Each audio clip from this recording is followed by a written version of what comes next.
Hello, everybody, and welcome to the Transatlantic Call-In Show. This is the place where you get to call in and talk to two trans people about all of your questions, anything and everything trans-related.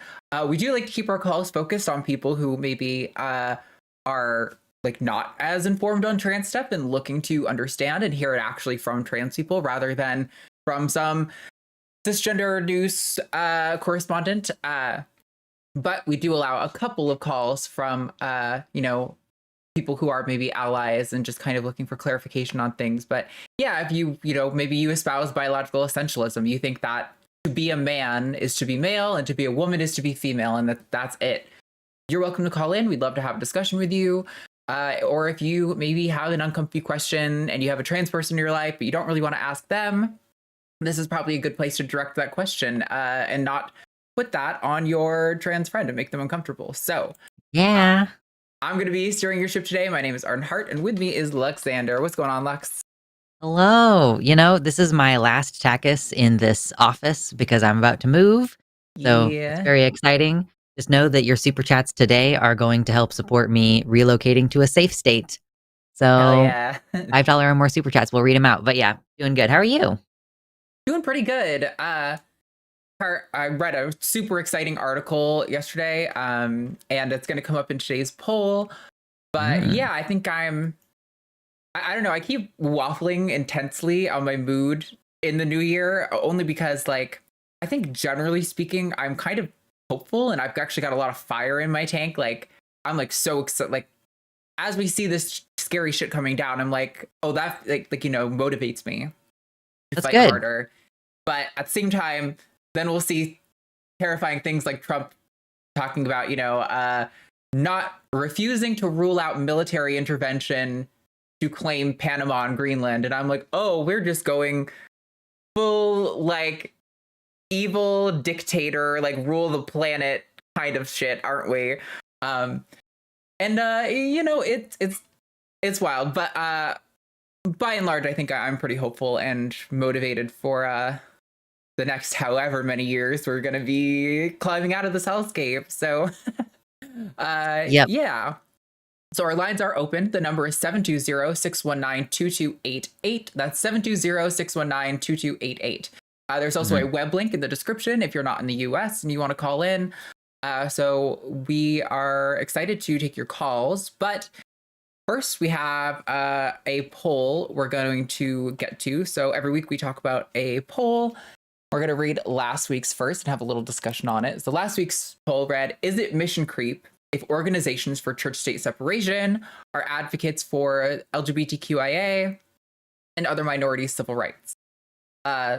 This comes on the heels of the Freedom from Religion Foundation publishing an article by Jerry Coyne that was extremely transphobic and then retracting it and being like, oh shit, we love trans people, we're allies for the queer community, but not really giving a real apology. And then Coyne and Dawkins and Steven Pinker resigned from their honorary board and said, somebody's saying my mic is coming through way quieter. Yep, I don't have automatic gain control on. Should be better now. You are much louder now, yes. Yeah, sorry, that's blowing out your ears now. So yeah, basically just what happened was they published this article. I think we're kind of doing it as a favor to this guy who is an honorary board member, Jerry Coyne, who is the biologist. He's written some great stuff on evolution. But he has some terrible and misinformed takes on trans people. Pretty much in the first 2 paragraphs, I feel like there was 4 or 5 strawman arguments of what trans people are advocating for or what we claim about our identities. And so it's just terribly misinformed by anti-trans propaganda. And rather than confront the criticism, he was just kind of I'm being censored. I'm a victim. I screw you guys. And so the question came up. Challenge me. Right. So the question came up is it mission creep? Meaning is the FFRF straying from their intended mission of advocating for separation of religion and government when they're advocating for queer people? And I would say, no, they're not. I think that is an integral part of it. But yeah, Lex, do you have any thoughts on all that? Yeah, wow. Not listening to the show while I'm not on it. I miss a lot of stuff. Yeah, I mean, this is a very old argument within the atheist community. Mm-hmm. You know, for those of you in the audience who've been around for long enough to remember, if you don't, then like, spoiler alert, this has been going on for like 15 years at least. Like, I was in the skeptic community back in the day, and you started to get these stories of, you know, men acting inappropriately at conferences and stuff. And that kind of led to like, we had a little mini Me Too before the main Me Too. And we also have this like, it was called Atheism Plus back in the day, you guys. It was when people were like, let's do atheism and also other social justice problems. Because if you're an atheist and you have literally anything else going on, like as far as marginalized statuses, it becomes clear that arguing about atheism all the time is fairly privileged. Like it's not, Mm-hmm. you know, it's not like the main thing that most of us are dealing with. Like, yeah, everybody cites that one study. Oh, people say that they would trust a rapist more than an atheist in XYZ positions of power. And we've seen that bear out. Not arguing with that at all. But yeah, Yikes. like, you know, if you're an atheist, yes, that's a problem in and of itself. Like there is discrimination and it is hard in some ways, and you deal with the family alienation and all that. However, I think that much like basically any social justice thing, it works better if you work in tandem with other people. So if we can all kind of collectively go, yeah, this is part of why I'm a little bit less harsh on like other religious minorities nowadays. Like I do believe that like Native American beliefs are deserving of a level of respect that I don't give to Christianity, for example, because we're both marginalized religious minorities, basically. And obviously natives are also like a racial minority. But yeah, so it's just a clear, like basically all that to say, it's a clear answer. Yes, atheist organizations should also support other issues of social justice. If for no other reason than religious groups use opposition to other minority groups as a means of gaining more and more and more power, which is against the aims of secularism or like religious motivated people to be making decisions for everybody in the country. So yeah, long story short, that's my opinion. Yeah, I think, you know, like atheism is only the answer to one question, which is, do you believe in a god or not? And while sure, I think there are trends in atheist communities, like they tend to be slightly more left leaning on average and things like that. Like it's the joke, the old saying is, you know, that hurting atheists is like hurting cats, like trying to get us all into like one position or to agree or to like get together for something. And so I think it's humanism are like kind of these extra things that a lot of atheists try to subscribe to kind of advocate for human rights. And it's pretty obvious that like, oh, brain fart. Oh no. Yeah, it's pretty obvious that like the major force of like anti-queer influence comes from religion, right? Like, I mean, that's what a lot of these laws are like citing. They're citing like biblical gender roles and things like this. So I think it seems obvious to me that we need to do more than just atheism. Atheism is pretty limited in its scope. And I did notice that while there are 16% that said yes, I was scrolling through the comments earlier, and like half of the yeses that I could find were people saying, yes, it's mission creep, but we should mission creep. So it was Okay, yeah. Sure, yeah, I could accept that. Yeah. Right. So, yeah, I think I would, I don't know. I don't know if I would really call that mission creep, but sure, I can understand that perspective. But yeah, so we're going to now read out this week's poll, and I'm going to put it in chat. We're not going to dig into it yet because I'll give you one little taste of what I want to come out of this poll when we read it. So this week's poll reads, what percentage of all teens assigned female at birth, both cis and trans, under 14, would you estimate received puberty blockers between 2018 and 2022? Your options are less than 0.05%, between 0.05% and 0.5%, between 0.5% and 5%, or greater than 5%. The goal of this is, we recently, a study came out that kind of indicated what that number might be. And I want to see if you guys, in just your estimation, don't Google it and look up the answer, but just your gut reaction if you make the correct assumption on this. So that poll is in the chat now.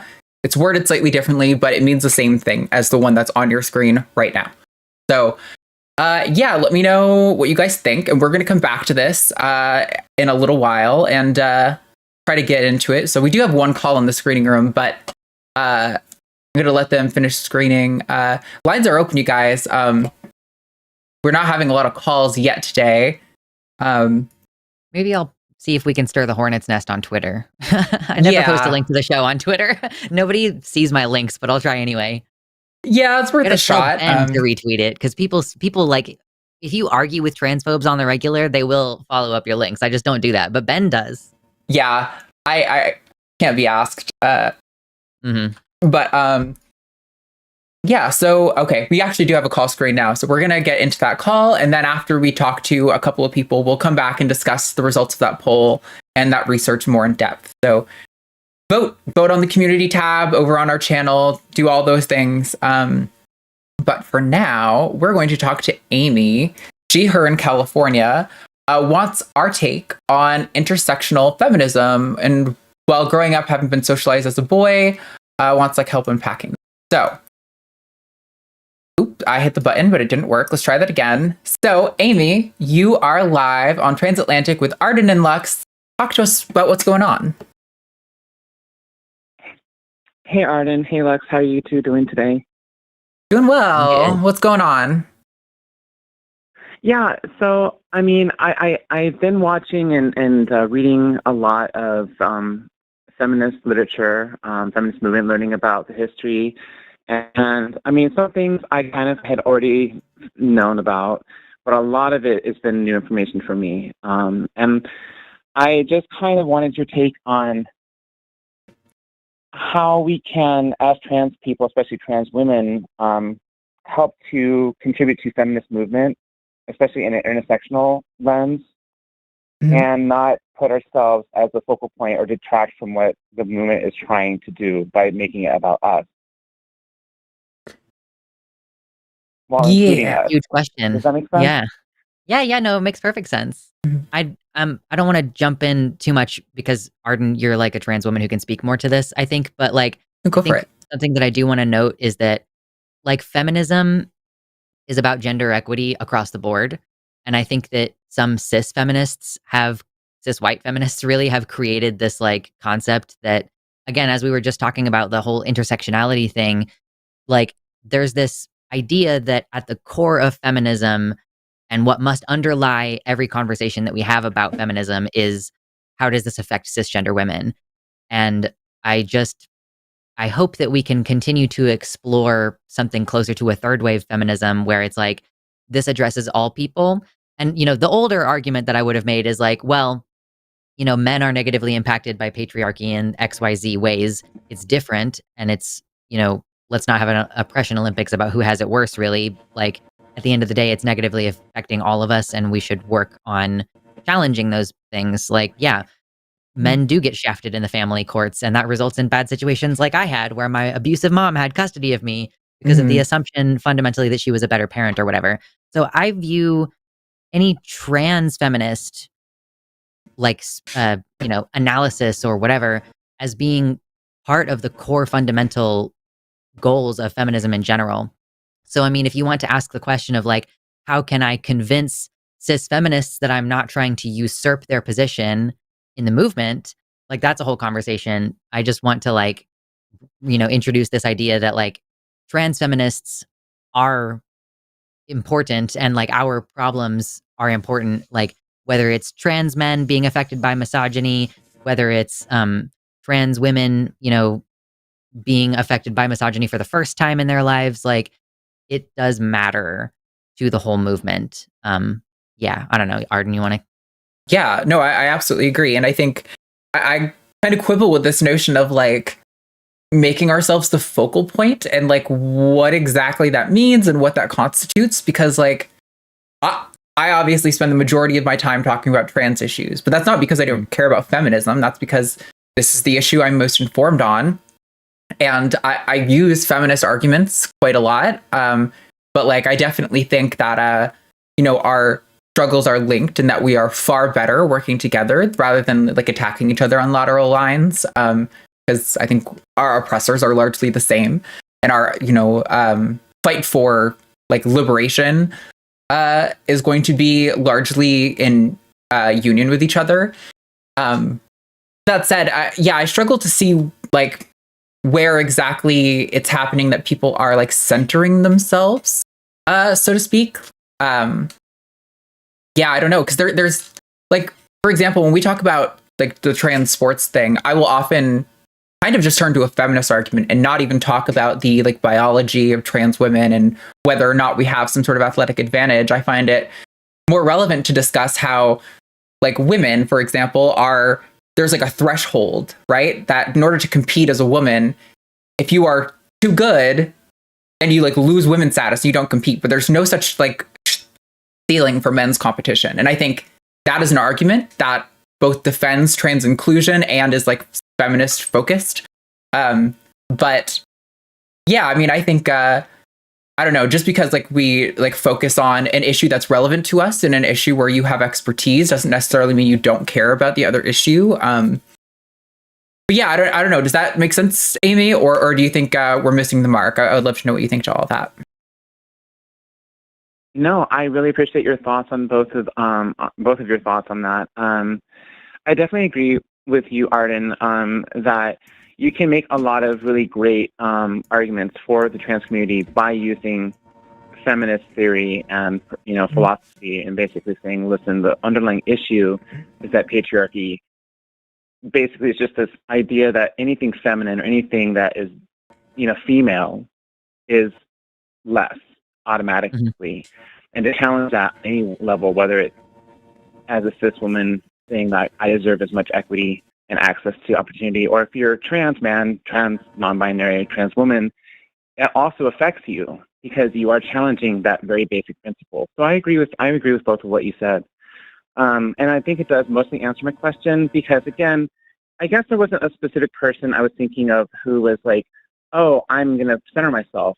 It's more of a fear that I have that by participating unconsciously, I am doing that. And that's something that I don't know if I'm alone in that fear or if it's unwarranted. That was kind of my underlying issue, but I love everything that you guys responded with. I mean, I think as long as you're able to, have some humility, and if somebody is like, hey, like the argument you're making is kind of like a sexist one or something, and you're able to like go, oh, like shit, let me like kind of evaluate that and see if like I think that's accurate and maybe like reapproach this conversation in a different way, then I think you're doing fine. But if someone's just kind of like criticizing us for focusing on trans issues as trans people and not on like the broader feminist movement, I think that's just silly. Because I mean, like, yeah, for all the reasons that we've already said. Yeah, I mean, I don't know if I have too much more to add to that. I think you're absolutely right that feminist arguments were great in a lot of contexts. Like, even if we put aside the question of like, what is a man and what is a woman, right? Like, regardless, shouldn't all people be allowed to like dress themselves in whatever way that they see fit? Like, do you really need gender dysphoria to have long hair and wear dresses? Like, who really cares, right? It doesn't actually have any like material impact or harm on anyone else. So, I think you can do a lot of these sort of liberation arguments that are like broadly feminist and are maybe like have the benefit of being trans inclusive or like doing a little bit of trans advocacy. But yeah, I think, I don't know, in my view, everything that we're advocating for is like inherently feminist. But, if somebody wants to call in and challenge that, I definitely welcome them to point that out and like make that a discussion. So yeah, if that answers your question, Amy, thanks for calling in. We appreciate it. I want to hop in one more little tiny bit here. Go for it. I want to validate this concern, Amy, because I think that you have maybe not landed on one person who's made an accusation that trans women center themselves in these conversations, but there is like a sort of cultural concept, particularly with the presence of gender critical people. But sometimes non-TERFs can pick up on this stuff by accident. But like, I just want to, validate that trans women are, accused of having male socialization, accused of being too loud, taking up too much space, which like classic arguments against women. Like, you have now successfully integrated, I guess. But like, yeah, it's not just cis feminists either, though. Like, even sometimes trans people are like, well, I don't like that trans woman. She spends too much time at the trans group talking. And especially like if you're a person of color, that is amped up even further. Obviously I disagree with the fact that people seem to think this way. But I just, I want to validate that you feel that way for a reason, and that, the only thing you can really do is, the internal work that all women have to do, where it's like, actually, I don't take up too much space. Actually, I do deserve to be heard in this discussion or whatever. So, hopefully that helps exactly. get perspective on it. Yeah. No, yeah, that's all I had. You nailed it. Awesome. Thanks for calling in, Amy. We appreciate the conversation. Hopefully it spawns another conversation down the road. Appreciate it. Have a nice day. Yeah, for sure. Bye. Alrighty. That's a nice first call. I was kind of expecting to maybe try to get us pinned more on a specific position that we do, but no, I appreciate the conversation. I do feminist stuff. Feminist literature was something I was more into as I was kind of working on. I had a lot of shame before I transitioned on myself, and so a big thing I did was read a lot of feminist literature to kind of help me unlearn that, and it was really helpful in me being oh, okay, it is okay to be myself. It's not shameful or bad or whatever. Yeah. All right, so we've got some more calls. We're going to hop into our next one here. We've got Matthew, pronouns he, him in California, hoping that we can help him understand why gender affirming care is important. So, Matthew, you are live on Transatlantic with Arden and Lux. Talk to us. What's going on? Hey, how are you? Thanks so much for taking my call. I've been listening to a lot of this. Never could manage to call in on Thursday, so really happy you're able to take my call. So thanks for calling. You guys have really won me over on the advocacy side of things. I want people to be happy and healthy. I used to be in the alt-right pipeline on this. I've seen the data. The data is clear. Gender affirming care makes people happier and healthy. That's true north for me. I want to respect people and make them well. But I'm trying to be data driven, but at the same time, knowing the data is different than understanding it on a personal level. I don't really know any trans people that well. And so my call here is just trying to understand it personally more. So specifically, and cut me off if I'm being long-winded here. I my whole life growing up, one of the ideas I was always told and taught to other people was this idea that no matter no matter what body you're in, whatever you look like, that the first step to being well is accepting that and accepting your body. And it seems that might be different than what I'm hearing now, whereas with trans people, it seems at least a lot of them are happier if they transition and then have a different body. And I see the data on that, but it seems strange to me that having gender affirming surgery does make people better. And I just was hoping you could give me a perspective on that. I don't know your biographies, but yeah, why is that important to people? This is so multifaceted, and I think it's a little bit different for each trans person to a certain extent. But one element is just gender dysphoria, right? I think that is a mental state of being that is alleviated by. I really like the example Lux has used a few times, the whole brain-body map distinction thing, where it's I think your brain has a sort of expectation of your body to be a certain way for whatever reason, and when it's not that way, it's distressing. So I think that's one element of it. I also think there's an element of if we lived in a society where trans people were free from discrimination, right? Most of the cultural vitriol had been kind of alleviated, and maybe there's still some niche groups or whatever that have a particular hatred for trans people, but we're able to live and operate and hold positions of power and just do all the things that other people are able to do without much controversy. I think you would find that there would probably be slightly less medical intervention that people were getting, I think, because a big portion of it is I need people to understand that I'm a woman, and I need to communicate that I'm a woman. And unfortunately, we live in such a gendered society that I think people often feel the need to express their gender in a way that's going to clearly communicate to their peers, the people around them, what their gender is. And I think if we lived in a society that was maybe a little bit more liberated on this stuff, you might find trans people maybe like getting laser hair removal less often or something like that, right? I don't think that applies to everyone. I think there's some people for whom, like, even if you drop them on an island, all by themselves, they would still have gender dysphoria and want to change their body in that way. But I do think there's an element of it that's social with regard to like the extent to which people will go to like modify their body to be concordant with a given gender expression. But I don't know, Lux, do you have any thoughts on that? I think my main thing that I want to respond with is that acceptance, like in order to come to a place of complete acceptance, that or radical acceptance is what it would be called in like therapy speak. So it's like, I accept the way that my body is. And in fact, fundamentally, all trans people must accept the way that their body is if they want to achieve some kind of change. Like, and you could look at this in other ways too. Like if you want to lose weight or if you want to build muscle, like you have to accept where you are and then start taking the steps. And like, you know, there is this idea of like, you want to love yourself and accept yourself, but also you have to acknowledge that you want change or like that you are dissatisfied. So for trans people to accept ourselves, it's typically more a process of like having to accept that we feel this way. And like, that's where the problem tends to come in for us in terms of our own self-recognition and like self-acceptance.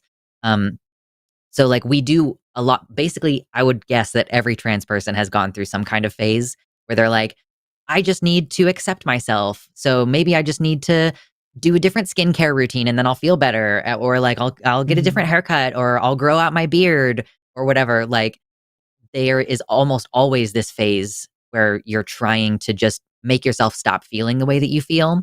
And true acceptance for a trans person is going, okay, well, I accept that this is how it is right now and that I need it to change or that I really want it to change.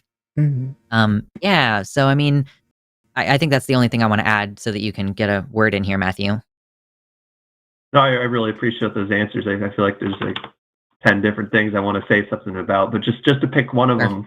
I mean, I'm not even that old, and even in my lifetime, I've seen what I at least think is a ton of progress towards just being more open with like what we encourage people and kids to do, like in terms of like activities that might have been traditionally seen as like for boys and men only or for women and girls only. I think I've seen a lot of progress in like being more open towards that. And, you know, we're not like just quickly going to like label people like, oh, well, you're like, you're not acting like a girl, you're not acting like a boy or something like that.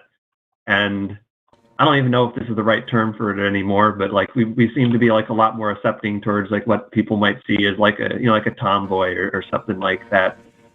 And so my thought about this is like, how would you describe the difference between someone who is just like and maybe a more like feminine man versus someone who might like be happier as like a trans person? Like what is the difference in the mental state there? I mean, I think this largely comes down to like gender identity, which is like this durable construct in your brain that is like a deeply held belief about your gender as it relates to like your sex and society and the aesthetics and all those things that come with gender in society. And so I think for like the difference is just that like my gender identity is female and drag queens is a man, but he just likes makeup and dresses and clothes and fabulous stuff. You know, it's like it really just comes down to the sort of perceived psychological sense of self, I think. But Lux, do you have a different take on that? Or sorry, that response might really help me ask my question a little bit better then. So like thinking about the example of like a drag queen, like I understand that the difference between gender and sex is meaning that gender is referring to like these cultural roles and expectations and aesthetics and other things. But I also know that there's a lot of people who like maybe someone who's doing something like drag, who is identifying with all of that, but still sees himself as a man. And there's a distinction in there that I don't think I fully understand. Well, I mean, the drag queen takes it all off at the end of the day, right? Like, that's the main difference. Yeah, it's a temporary, because it's play. Like, a drag queen, like, participating in this, like, on like a fundamental psychological level, I'm calling it play, because it is temporary, it is fun. Some people make their money doing it, but I think probably the overwhelming majority of drag queens don't make their money doing it. So, yeah, I mean, it's temporary, and it's for entertainment purposes. Whereas a trans woman, typically, like, so the psychological state of being is what you're asking about, and the psychological state of being for a trans person is that if they were to dress, in a drag queen type of way at home, and then they put on their man costume to go to work, they feel bad about doing that.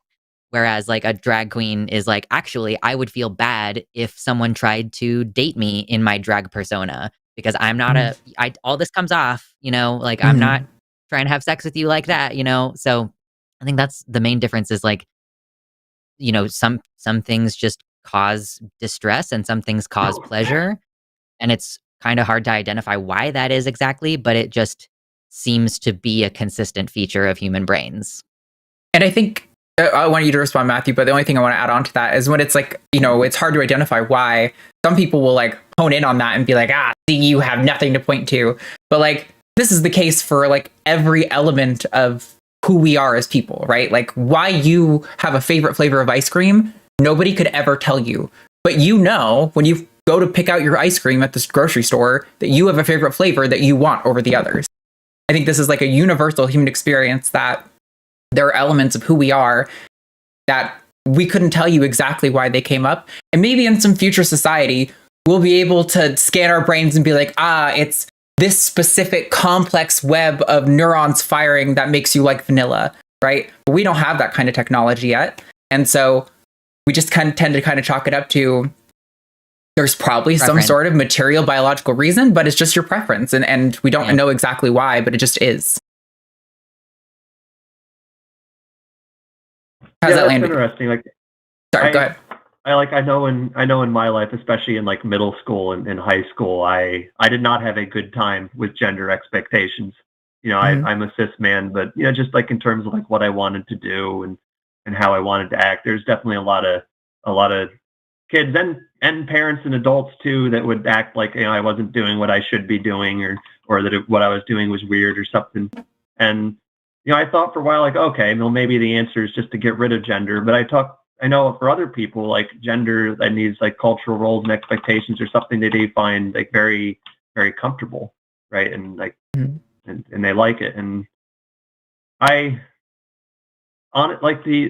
whole idea of trans identity still comes across as weird to me, but I've come to understand that that's literally on my end, right? That's how I've been socialized, and probably at this point, the best way for it to seem less weird is to probably try to meet some more people. Like, again, as I mentioned, I really don't know any trans people, so hopefully that'll change. Yeah, and I think it sounds to me like you might have some degree of like gender apathy, and I think it's important to note that a lot of these feelings like occur on a sort of a spectrum. One of my best friends in the world is a cis man, would tell you he's a cis man, but he has also expressed similarly that he's like, kind of like, don't really know if I totally feel like your typical man, but like, it's not such strong enough feeling that I want to like adopt like a non-binary identity or anything like that. Like I'm comfortable with things as they are, but I don't have strong feelings about being a man. And let me tell you, I love the guy, and I totally see it. He's not the most straight cis heteronormative guy I've ever met in my life. Yeah, so I think it just sounds like maybe like, yeah, you don't completely relate to like the sensation of gender at all. And I don't know, that I also do find that does occur when you're kind of being like cisnormative. Like, in my experience, when I'm like operating in society, most people gender me correctly. Whether they know I'm trans or not, I don't know. I don't care. My point is that like, I when somebody calls me ma'am at like the counter, the pharmacy counter or whatever, as I'm checking out, I don't feel like, warm and fuzzy inside. That just feels so right to me. It just feels like that's not distressing. It just doesn't feel like anything at all. It's just like a normal person-to-person interaction, right? And I think sometimes when you fit into the sort of cultural expectations, it might appear sort of a sense of apathy because you're hearing about like dysphoria and gender euphoria, and you kind of think that like your experience of gender must make you feel warm and fuzzy inside. And I think it's okay that it's just like kind of neutral, and that's probably likely the result of being somewhat cisnormative in your like presentation.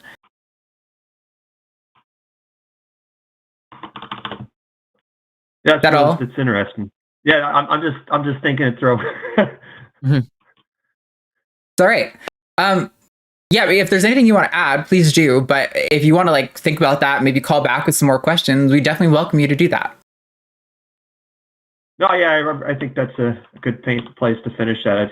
I really appreciate the thoughts. Yeah, thank you for calling in, Matthew. I'm glad you were able to get a call in. Definitely call us back another time. We'd love to talk to you again. Yeah, for sure. Thank you, folks. Thank you so much. Have a good day. You too. All righty. All right. Someone was playing World of Warcraft. I don't know. I know. I did. You were doing something. Yeah. He's either taking notes or playing some sort of game on the side there for sure. Yeah. All right. Let's dig into today's poll a little, and then we're going to get back to calls. So if you are in the host queue, which I see there's 3 of you, hang on. We're going to get to you. Excuse me. All right.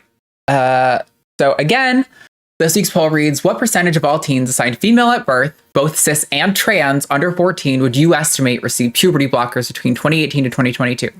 Your options are less than 0.05%, 0.05 to 0.5, 0.5 to 5, or greater than 5%. So let's see where our chat poll is. Okay, so it looks like with 53%, less than 0.05% is the greatest selection, and that is the correct answer. And then 0.05 to 5, 0.5 had 31, 0.05 to 5 had 11, and greater than 5 had 4%. So this comes from a study that was just published not yesterday, the 6th, so 3 days ago. And this is from the Journal of the American Medical Association. Trying to find the right link here. I had a little blurb on this. So this data comes from, it's called the Meritive Market Scan Research Database. It's basically like one of the largest databases for insurance claims. The study had over 5 million participants that were teens who were on this database for having insurance claims over the course of 2018 to 2022.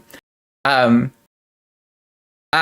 what they found were that, so they use this like number per 100,000 way of dividing the statistics, and that just to make the math really simple for you to understand what percentage of the total population is accounted for in this data. So for patients assigned female at birth under the age of 14, only 49.9 per 100,000 got puberty blockers, and that's 0.049%. I focus on the AFAB patients because I think that is like a bigger cultural talking point about like, all these girls, the social contagion are, going to change their gender or whatever. And yeah, I think it's so fascinating that it is not even half of 1% that are receiving this care of all the teenagers in the US. I think with how disproportionately it's talked about in the media sphere, specifically by MAGA Republicans, you would think that this is some massive epidemiological crisis. But, meanwhile, he's talking about renaming the Gulf of Mexico, the Gulf of America, and like invading Panama and Greenland with the military, and egg prices are soaring because of a bird flu outbreak when they were supposed to come down under Trump. So I just really wanted to focus on people understanding that it's not that I'm proud of the fact that so few people are getting this care. I think probably fewer people are getting this care than actually need it. Mm-hmm. My point is to say that this is a completely disproportionate problem in the amount it's discussed to the amount of people it actually represents. And this is the diagnostic process at work. Like, the people think that just anyone who walks in and asks for the care gets it, but this is an example of the diagnostic process happening where only a certain percentage of all of these claims are getting this care. And one more thing before I pass it on to Lux for your thoughts. I also think it's worth noting that because these data were based on private insurance claims, these data are also going to represent the trans kids with the highest degree of access to this care. Meaning, like, a lot of people might think like, oh, well, it's probably not accounting for everyone. There's got to be some bigger number out there. No, this is like the high end of people who access this care, the most access to medical care is this population. So it's probably like overrepresenting how many kids are actually getting the care more broadly. But yeah, do you have any thoughts on that? Yeah, I mean, I voted between 0.05 and 0.5 because I was like, that's a small amount, whatever. Like, because 0.05 is 5% of 1%. Yeah, unless my brain fails to do math, which I would not be surprised by. I think it's 50% of one, or no? No, 0.5 would be. Yeah. 0.5 would be. 0.05 is 5% of 1%. Correct. Yeah, yes. Which is crazy. And then the actual number is lower than that, barely. But like the actual number is 0.049, which is like, that's an incredibly small number. And yeah, you're absolutely right. Like, it does not include any statistics on youth who do not have access to health insurance. Yep. And those kids are probably not getting hormone care. So yeah, it's incredible that such a small percentage of the total population is causing this incredible backlash. And yes, you're right. Like, I think that there is a cultural idea that young girls are being transed or something like, so this is the group that there is the most cultural, I'm going to say cultural hysteria, knowing all the baggage of that word. Like cultural hysteria around, young girls' fertility. Why are you thinking about young female people and their fertility? It's creepy on so many levels. Oh my God. Anyway, yeah. It's so frustrating too, though, that like even bringing up like, Matthew that we just spoke to from California, shout out. You're my new favorite, Matthew. Sorry, Matt. But like if you actually are like, yeah, I decided that I needed to learn more, and I go and I learn and I change my mind and I seek more information and I ask more questions. Most people are not going to do that. So it's unfortunate that, we can bring up these statistics and maybe some people who are still on the fence within our skeptic community who hold the same values that we do will be convinced by this. And so maybe we're equipping you out there in the audience. Maybe we're equipping you now with some statistics that you can use to argue in your life. But I don't actually know, because like people don't value data the same way that I do, if this is going to have any consequence on people. But I'm glad that the study is out there for sure. Yeah, I think it's worth noting too that like this data is not going to tell you anything about like the efficacy of trans care. I think the data behind the efficacy of gender affirming care is very strong. And there's lots of studies that demonstrate that.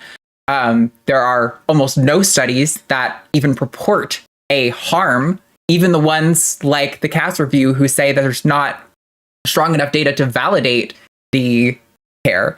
There's almost no studies that say it's harmful, but there's lots of studies that say how good it is, how effective it is at like reducing suicidality, improving quality of life, and things like this. But this data is purely to assuage this notion of some epidemiological crisis of young girls getting this care. I think it's funny. Somebody did this to me on Threads recently where they were like, oh, there was a 700% increase in girls getting referred to for this care. It was hilarious. As I knew immediately what to do when I heard this. I was like, I need to go find the original number. What was the number before the 700% increase? It was like 4 to 32 for the raw number. So like this massive crisis is over 32 potential people. I don't know what that study was like, what the population was, or where they sourced that data. I don't remember that. But yeah, I think it's just really important when we're talking about things like these massive upticks and people receiving this care, you have to, like, it's so easy to manipulate people's brains with math when you say something like a 700% increase or a 4,000% increase, and you don't consider what is the starting value and what is the end value, and what is the end value as a proportion of the total population, right? Those are the contexts that are extremely relevant to consider when you're hearing about an increase in care being given to a population. And also, I'm not going to get into it right now, but this study is supposed to be kind of building on a study that JAMA, the Journal of the American Medical Association, released last year, which talked about the rates at which surgical care is given to trans youth. Which gender-affirming care is given to teens, I should say, because they specifically point out that if you include cis males getting breast reduction due to, what is it called? Gynecomastia. Gynecomastia. They are the vast majority, like almost the entire group of people who's getting that care is cis men with gynecomastia, cis boys, cis teens. And like there's almost none that are actually getting it that are trans kids. And of them, it's like people who have gone through, you have to think about, not only do you have to meet some sort of diagnostic criteria from the medical professional, but you're also going to have a situation where your entire family is on board. Because remember, minors don't consent to medical procedures in the US. Outside of sometimes when they're like 16 and up in some states, you can consent to certain procedures. But for the most part, these have to be things that your parents agree to with the medical provider. So there's no like situation where this like surgeries are being given out like candy or where hormone blockers are being given out like candy. These things are extremely controlled and extremely limited. And again, this is an example of the diagnostic process at work. Just like when Trump pointed to in Pennsylvania that they had found like several fraudulent votes and was like, see, they're committing fraud in Pennsylvania. No, that's an example of the system we built to prevent fraud functioning, that they caught the fraudulent votes and got rid of them. So it's just really important for people to consider the context of these numbers and the way that they're being presented. Yes, the Frank Turek surgery. Yes, Frank Turek got fucking gynecomastia surgery, but is so against gender-affirming care for minors. Great example. So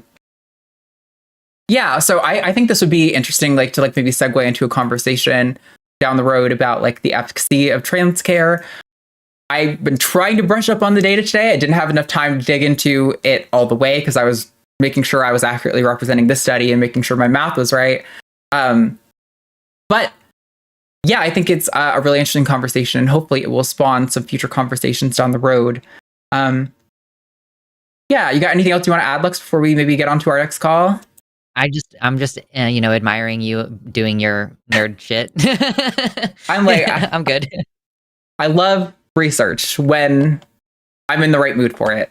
My brain gets so excited. I like population statistics. I don't really love math in general, but all right, we have a bunch of calls on the line. Trick you into doing math. right. It's like I hate math in the abstract. I like it when there's like a real world application and I could be like, oh, there's some context to these numbers. That's something I can actually hold on to. Agree. Okay. So coming up next, we have Craig, pronouns he, him in New York, says his daughter is non-binary and doesn't know what that means. So we're going to talk to Craig. Craig, you are now live with Arden and Lux on Transatlantic. What's going on? My daughter, she's always been one of those lesbians, Okay, I'm going to stop you. I don't believe this in the slightest. That the everything about that read as so troll to me, and if you're not, and it's a false positive, then my bad, but I'm not even going to let you continue, to be honest. Immediately, one of those lesbians sounds like absolute bullshit to me. Yeah. Not a real human person. Sorry. Yeah. If that was real, then I do apologize, but you have to recognize that everything about how you presented that topic made you seem like a complete fake troll, who is probably just getting ready to like drop a slur live on air. So truly, yeah. Let me put on a fake accent. Yeah. Like, if you're and everything. sincere, call back again and reevaluate your strategy of how you present this information. I'm fine with you not knowing what non-binary is and recognizing that your daughter had a masculine like sort of expression throughout their life, or your child, I should say. Yeah, nothing about that was believable. Okay. Yep. Well, coming up next. Hey, by the way, before we do our next thing, don't forget everybody to get your $5 super chats in.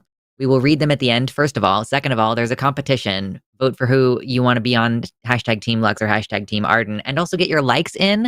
If you can't support the show financially, get those likes in. It's free and it's fast. Go. Do it now. All right, that's all.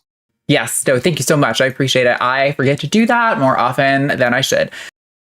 Coming up next, we have May, pronouns she, her in California, is a little scared about the Trump presidency and wants to talk about it. So let's bring on May. May, you are live with Arden and Lux on Transatlantic. Tell us what's going on. Oh, hold on. I got you muted from the last caller. Start again. Sorry. Hi, Arden. Hi, Lux. Hi. Sorry, just one of those lesbians calling. Anyway, yeah, I've just been quite terrified and quite anxious and quite depressed, not feeling like there's any hope. I've been getting my hair removal done for my SRS, which was scheduled in June. And I don't know, I'm just worried that it's going to be outlawed or canceled, even though I'm in California, having a blue state, but as we all know, I'm not sure that really means anything, because they could easily just cancel my health care because I'm on Medi-Cal, which is California's Medicaid system. I just got my passport back, but they could reverse it, like they've done in Kansas and Florida. And I don't know, I don't really have a lot of friends recently. I don't know, I just haven't been feeling that great about the whole presidency, worried about the future. And I did want to get Lux's opinion on this because I know it's very, proactive about these things. When it moved to Portland or Oregon, wherever you moved, can't remember. And yeah, I just wanted to get your opinion on what I can do to maybe be proactive, steps I can take. Yeah, I mean, my position is that it's safer in a blue state in the United States than it is in another country. That's why, I could be moving much closer to Canada in preparation to make that exodus. And we may determine at a future date that is necessary. But I personally think if you're in California, Oregon, Washington, or some blue states over on the East Coast as well, I think you will be. What we're going to look forward to is a protracted legal situation in the courts. I do think some immediate concerns, maybe they'll revoke your passport. That's completely possible. I don't really have a good, maybe they wouldn't do that. It would be so easy for them to do it that I think that is, a possibility. But at least you have the physical copy. They can't take that away from you. They're not going to come knocking down your door. They might just issue an electronic whatever. And if you're at the point where you're using your passport, there may be provisions for when your home country cancels your passport, but you're trying to flee for the purposes of being a refugee. So I'm kind of imagining that will probably have a lot less impact than some of the other things that we tend to be concerned about. We're concerned about the surgery. Mm-hmm. Yeah, they could absolutely issue policy or pass legislation potentially that says we are not going to continue to send federal funding to any state that uses Medicare to provide, or Medicaid to provide, gender affirming whatever. We've already seen that, being proposed in various places at least, and certain states are saying we're just not going to cover this type of care, or we're going to threaten the hospitals. You will not get any federal or any state funding, which in this case is you're not going to have the ability to work with, in this case, the California Medicaid. So I think that there is some concern that they might try to do those things, but at the same time, California has the power to sue the legal federal government. They're going to sue over that kind of thing. And also, I'm going to bet that California probably collects its own taxes for the purposes of maintaining Medi-Cal. So there probably is still going to be funding there while they continue to battle this out in the courts. So, like, if we're being honest, I'm in this place where I'm like, the likelihood of any number of these things happening because of the fact that this is a bumbling idiot fascist, it seems like they're going to have a hard time getting stuff done. And it's going to be very easy to oppose him because of the ridiculous shit that he says. Like, what is this whole Greenland and Panama thing going to do except indicate to a bunch of people that, oh, we can't really back this guy because of the stupid shit that he says. So, yeah, I mean, I would say, be safe and like try to prepare as much as possible, to the extent that that's possible. But like, I would say don't stress too much about it. That's the last thing that you need if you're coming up on surgery. Like, you don't want to be, your whole body reacts to stress and there's inflammation and it will cause your healing to go badly. So like, just try to like zen yourself for the next 6 months. And I think that within that time frame, we're going to be okay.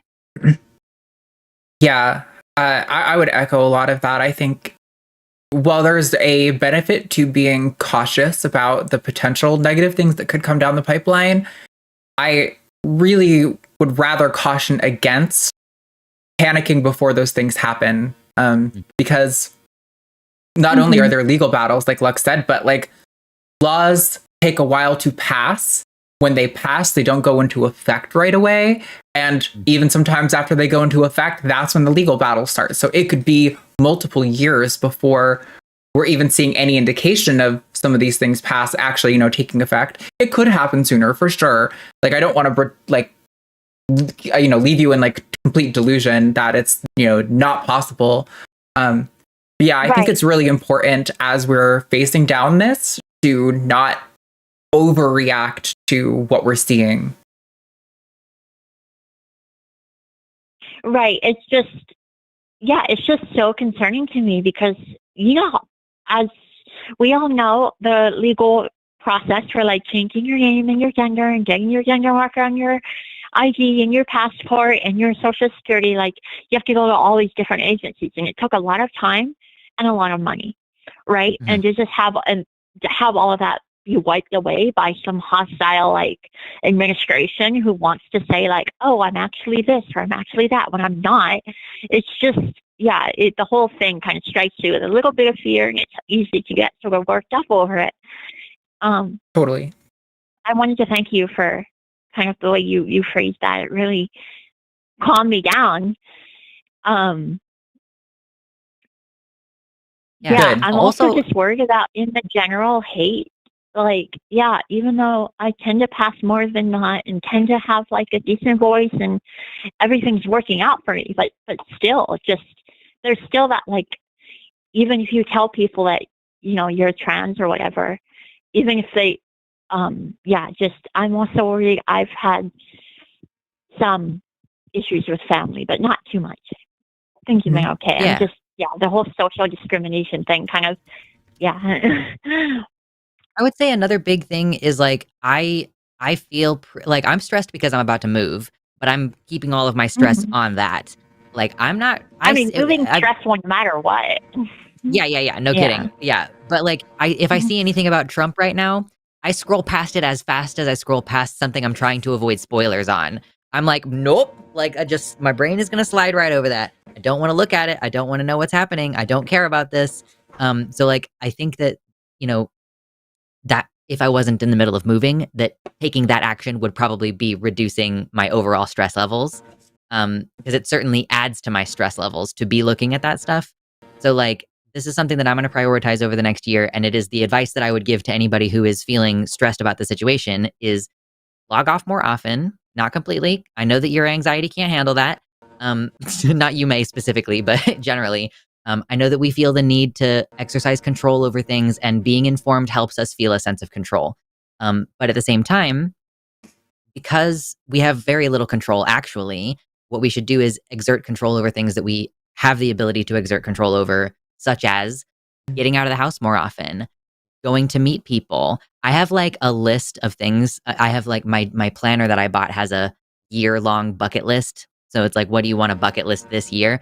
I'm like, I want to go to some kind of social event at a fiber arts store, like a crochet. I want to go to a little crochet group and just sit there and talk with old ladies and go hiking and hopefully join a hiking group. And like, I want to establish myself in a community. High tea crocheting sounds so fun though. That sounds like something I should actually get involved. Anyway, it's extremely relaxing. Popped up in my head when I heard you.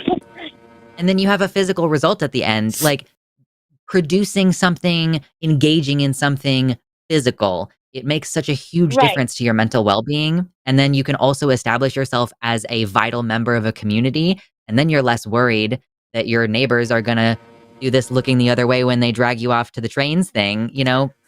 Like, make yourself essential in your community, get to know your neighbors, get to know people at, you know, whatever the local store is. There's a member of my community who goes and hangs out at like a cigar shop. And so they're like, yeah, a lot of people know me in my small town and they wouldn't mess with me because I know all the guys at the cigar shop, you know? So getting offline and in the world, I think is going to help you feel a lot better. Okay. Yeah, that planner idea definitely works. It's just I haven't been able to get my AA scheme in, so my focus has been absolutely horrible. I feel you. Feel that. So hard. Yeah. I think you kind of really just gave me a baseline to calm down and everything. I wanted to thank you both for your comments. I didn't want to take too much of your time. Yeah, no, thank you for calling, May. Your call screener, I want to shout out your call screener because she's the best. Was the sweetest person ever. Yeah. I love Jess. She's and I awesome. Want to shout her out loud on there. Thank you so much. That should be my job, but yeah, I appreciate it. Yeah, Jess definitely deserves a shout out. Thank you, Jess. Well, thank you so much, May. I appreciate you calling in. I hope you feel better, and if you get more worries, I will. Thank you so much. Awesome. Bye. Bye-bye. Alrighty. So let me take down this pinned message. I did close the lines, but if you are in the host queue currently, we're going to get to you. I just figured I still have 4 calls. It's probably going to take a little bit. And yeah, we're already an hour in. We've got enough calls to last us. So I think we're going to be okay. Yeah. All right. Let's just keep rolling. Coming up next is going to be Billy, he, him in New York, who kind of believes maybe half and half on biological essentialism. So yeah, let's talk to you, Billy. You are live on the line with Arden and Lux. What's going on? Hi, how are you? Doing pretty good. I don't think I understand biological essentialism enough to even make an opinion on it, because I was just reading a bit, and sure. This one sentence that I read, the last time I was on with Josie and Luxander, and we were discussing the impacts of colonialism on our understanding of gender around the world. Mm-hmm. And this one, which one was it? It said that biological essentialism, part of it is like that we assume our gender is like based on our sex and biology, because I don't agree with that at all. My whole thing is not that gender is not necessarily real in social aspects, but I really don't necessarily believe it's a biological aspect. This was part of the conversation with Luxander last time. Sure. So I mean, if you don't believe sorry, go ahead, Lux. I was asking, did you want a quick little explainer about biological essentialism so that we can have a more clear understanding of the conversation? Please. Yeah, cool. Yeah. I mean, biological essentialism, I mean, it's basically the concept that, really, it's basically saying that your phenotypical sex expression is deterministic for your gender identity. I know that that's like the big long words version of it, but it's like the idea that, women's oppression is based completely on their biology. And that this is the thing that TERFs build their whole fucking argument on, is that women are oppressed because of their biological capability to produce children, and their bodies being used for purposes of industry, such as maintaining population. That's what biological essentialism kind of fundamentally is. And then as that translates out to trans people, it's so therefore trans women cannot join the social class of women because you do not have the biological necessities of being women. And then that gets us into the weeds of asking well, okay, is an infertile woman still a woman? is a person with XY who also is fertile a woman? Like, because there's no way to clearly draw, a definition of woman that includes everyone you mean to include and excludes everyone that you mean to exclude. So yeah, biological essentialism is the idea that your physical sex, in terms of like your reproductive capability, your phenotypical expression, that is all more important than anything you have going on neuropsychologically, regarding your sense of gender or like your identity of sexed gender body parts or whatever. I don't know. Does that make any sense? No, it makes perfect sense. I actually don't agree with that. I just don't think they're connected, and not necessarily at all. But like, I think the brain is a completely separate. Like the whole thing of, if you take your brain out and you put it in, like if I took my brain out and I put it in a female's body, I would still be a man. Right. Exactly. Yeah. It's all. Yeah, I think, some people who espouse biological essentialism will try to like have it both ways, and they'll couch it on like, there are trans people who are real, who have real gender dysphoria, and they deserve treatment, but that doesn't mean we have to call them a woman because they're biologically men or something along those lines, right?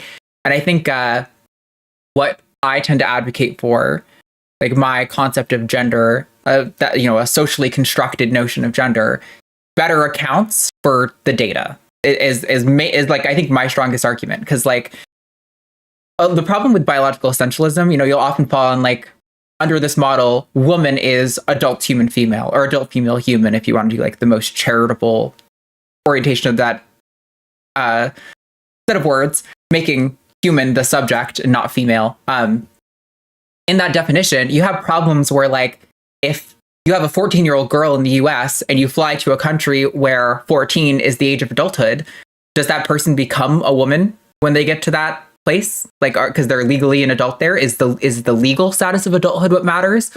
Or is it reproductive capability? Because then, well, people assigned female at birth tend to enter puberty slightly sooner on average. So like, are 12 and 13-year-olds now women under this model? Like, that seems kind of ridiculous too, right? And you can even work this back with just like the notion of like going back in time within the US, like, and other cultures. Like, I think it's better to have a model that accounts for what gender means across time and across culture. And I think the socially constructed model does a far better job of that. And last thing, the socially constructed model, contrary to what a lot of the biological essentialists would say, I think does account for like biological realities, quote unquote. Like, my model acknowledges that like 99% of people who are assigned female at birth will identify as women. Like, that's not a problem under my model.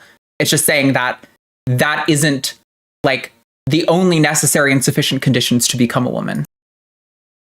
Do you have, like, is this model on the internet somewhere I could read, or are you just talking about like your model from your head?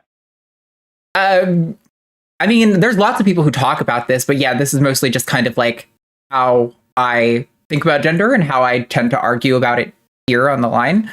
I think you're saying your philosophical construct that you use to approach this. When you say model, you're like, this is my philosophical approach to the topic. Right, okay. Right. Oh. Yeah. But maybe it's worth making something that people can find, I guess, if that's You're something. More work, Arden. Yeah, right. No, I can Google on my own. I don't need to give you more work. But what was I going to say? Sorry, I have the flu right now, so my brain's all over the place. You're right. But what was the last thing you said? I don't know. I guess I just get frustrated a lot that we can't, that I don't think it's necessary, unless we completely apocalypse the world and restart it. We can never know what a society would be like if we never had gender roles, and it very much upsets me. Yeah, no kidding. It's a frustrating thing. A lot of biological essentialists will come on here and argue something to like pretend that they are gender abolitionists. What they're really advocating for is like a world without gender where we just talk about sex, but then they have so many, what they don't acknowledge that there's so many layers behind what their expectations for biological sex are, right? Like, they have a lot of like American centric, 21st century centric notions of what biology is. There's like a tendency to like reverse project our understanding of biological sex on like evolutionary history and things like that, where people will be like, oh, biologically we're wired to be attractive to women with the ideal hip ratio, and then like you look at different cultures through time, and like different body types were considered the ideal across different cultures and across time. So it's like that's clearly not the case, right? There's the Evo Psych stuff is just like totally pseudoscience as far as I'm concerned. Not totally. There's maybe a tiny portion of it that, but it's like speculative, right? We're looking back on like 40,000 years, however long ago it was that the first Homo sapien population started to walk around and making assumptions about what environmental pressures led us to be a certain way. And it's really hard to do that. We can use some reason and some evidence to inform that, but pretty difficult to make like hardline determinations about that. I just a few years ago, one of my anthropology major friends, I learned that when we were excavating all of the ancient hunters and gatherers and stuff, we only assumed that the hunters were men because there was hunting tools next to them. For the most part, there really was no surefire way to determine the quote unquote sex of the skeleton, and that just because men are so centric, we assumed they were all men, and it's all bad. I just hate gender roles. And I'm with you. And I think the way we approach a society that is even marginally close to gender abolished is going with socially constructed genders. And maybe that means holding on to unnecessarily some understandings of women and men in the short term. But I think like approaching this in a way that liberates trans people and liberates the expectation of people to perform their gender a certain way will get us far closer to a society that is truly gender liberated than trying to like assert biological essentialism and that, what genitals you have as a baby are the only like relevant factor, or what they can get really ridiculous sometimes, where it's not just your gamete size, it's what your biology is organized around producing if it weren't interrupted in some kind of way. Like that's how absurdist it'll get with like, Swyer syndrome, where you have XY people who are phenotypically female. And they'll be like, oh, well, had, whatever problem not interfered with the natural production of this fetus, then they would have just been a biological male. So it's fine to call them men. It's like, it's so absurd. Like you keep having to move the goalposts further and further back into absurdity. Not all intersex people are infertile, correct? No. Correct. Right? Yeah, that alone should refute their argument that they're too deep in their heads. In their asses, I would say. Yeah, well, thank you for calling, Billy. I've been dying for someone to call in and let me stand on a soapbox about biological essentialism, because I think I kind of refined my talking points over it on the last like couple months. I want more information. Yeah. Well, if you want to give any last words before we take our next caller, you're welcome to. But then we're probably ready to move on. I've said everything I have to say, but thank you very much. It was very educational. Thanks for calling, Billy. We appreciate it. Looking forward to it. Right on. Have a great day. You too. Bye. Good time. We're just getting through them today. Yeah, we've got 3 more callers. We're going to get to all of you. I really want to quickly go through maybe our shows for the coming week. We don't have it all sorted out, but we do have some. So tomorrow night at 6 p.m. Central Time, we're doing a special episode of HOSTility, or, it's one of our not Cus I Wanna temporary shows. I originally told Matt Cus I Wanna, and then it changed. So he said Cus I Wanna last night, but it's HOSTility with him and Mandisa Thomas, promoting the Black Non-Believers BNC Con and the Revival of Reason. So that'll be really exciting. Tune in for that. Sunday, it's going to be Matt and Dara the Magic Skeptic on the early show, and then it'll be Forrest and Eric from Skeptic and Scoundrels and the After Dark show. Forrest and Rob Palmer will be on Skeptalk at 6 p.m. Central Time on Monday. And then It says Alyssa, but I think Alyssa might not be there on Tuesday's Chewed Gum, so I'll update you on that. And then I don't have the rest of it scheduled yet. I have everyone's availability, but I haven't plugged it into the calendar, so my apologies. But that's what we got. I guess it's going to be easier to organize this month. It's like, you are not going to see me again until February. I think there's 1 week where I have an opening, and no promises. I probably shouldn't even say this because I don't want to give you guys false hope, but I'll say it. Fuck it. Katie has come back to doing her own YouTube stuff. I know she has a bit of a scheduling conflict as far as Thursdays generally going forward, probably. But she did say she was interested in maybe making some like guest appearances on the show in the future. So that might entail some changes for TACIS. I don't know yet. We haven't talked about that. However, I will ask her if she is interested in maybe guesting on one of those weeks. I think that'd be really cool. She did just do a live stream on her own personal YouTube channel. So if you guys are really missing Katie, go check that out. Yeah, she was like talking about video editing. So she's going to be posting videos. She's live streaming. I was hoping we would get her back. If you want to see Katie back, go into the comments of this video and say, I love you, Katie. And we'll use that as blackmail. That's right. To try to get her on the show. Exactly. But again, no promises because I know Katie's got a scheduling conflict. I'm going to have a guest at some point this month. So that's a proposition. We'll see. All right. So coming up next, we have Z, pronoun she, her, or they, correct me if I'm wrong, in California, who asks, what is masculinity/femininity? So Zay, or Z, you are live on Transatlantic with Arden and Lux.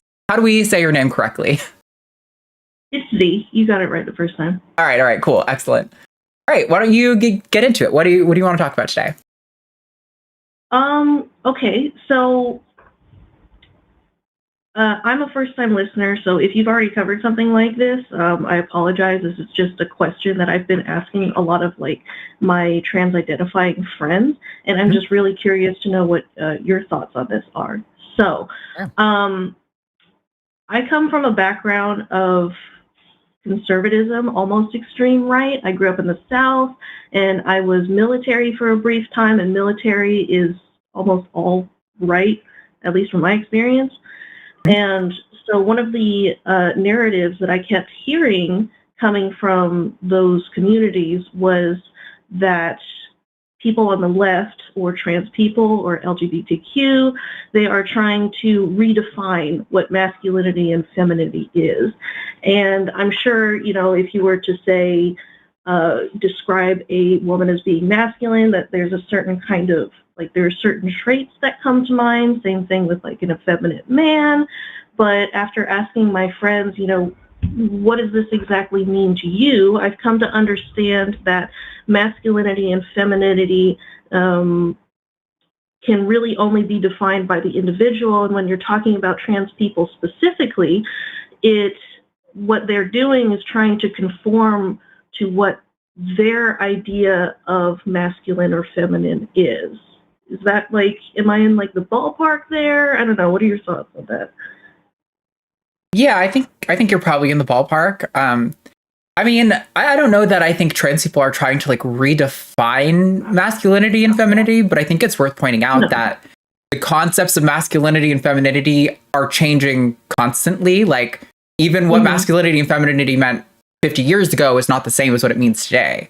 So I don't know how much we could really change those words outside of the way that they're already naturally changing. I mean, I think there's some element of like masculinity and femininity being some like broad cultural understanding about like aesthetics and expectations as they apply to like traditionally male and female sexes, but not exclusively.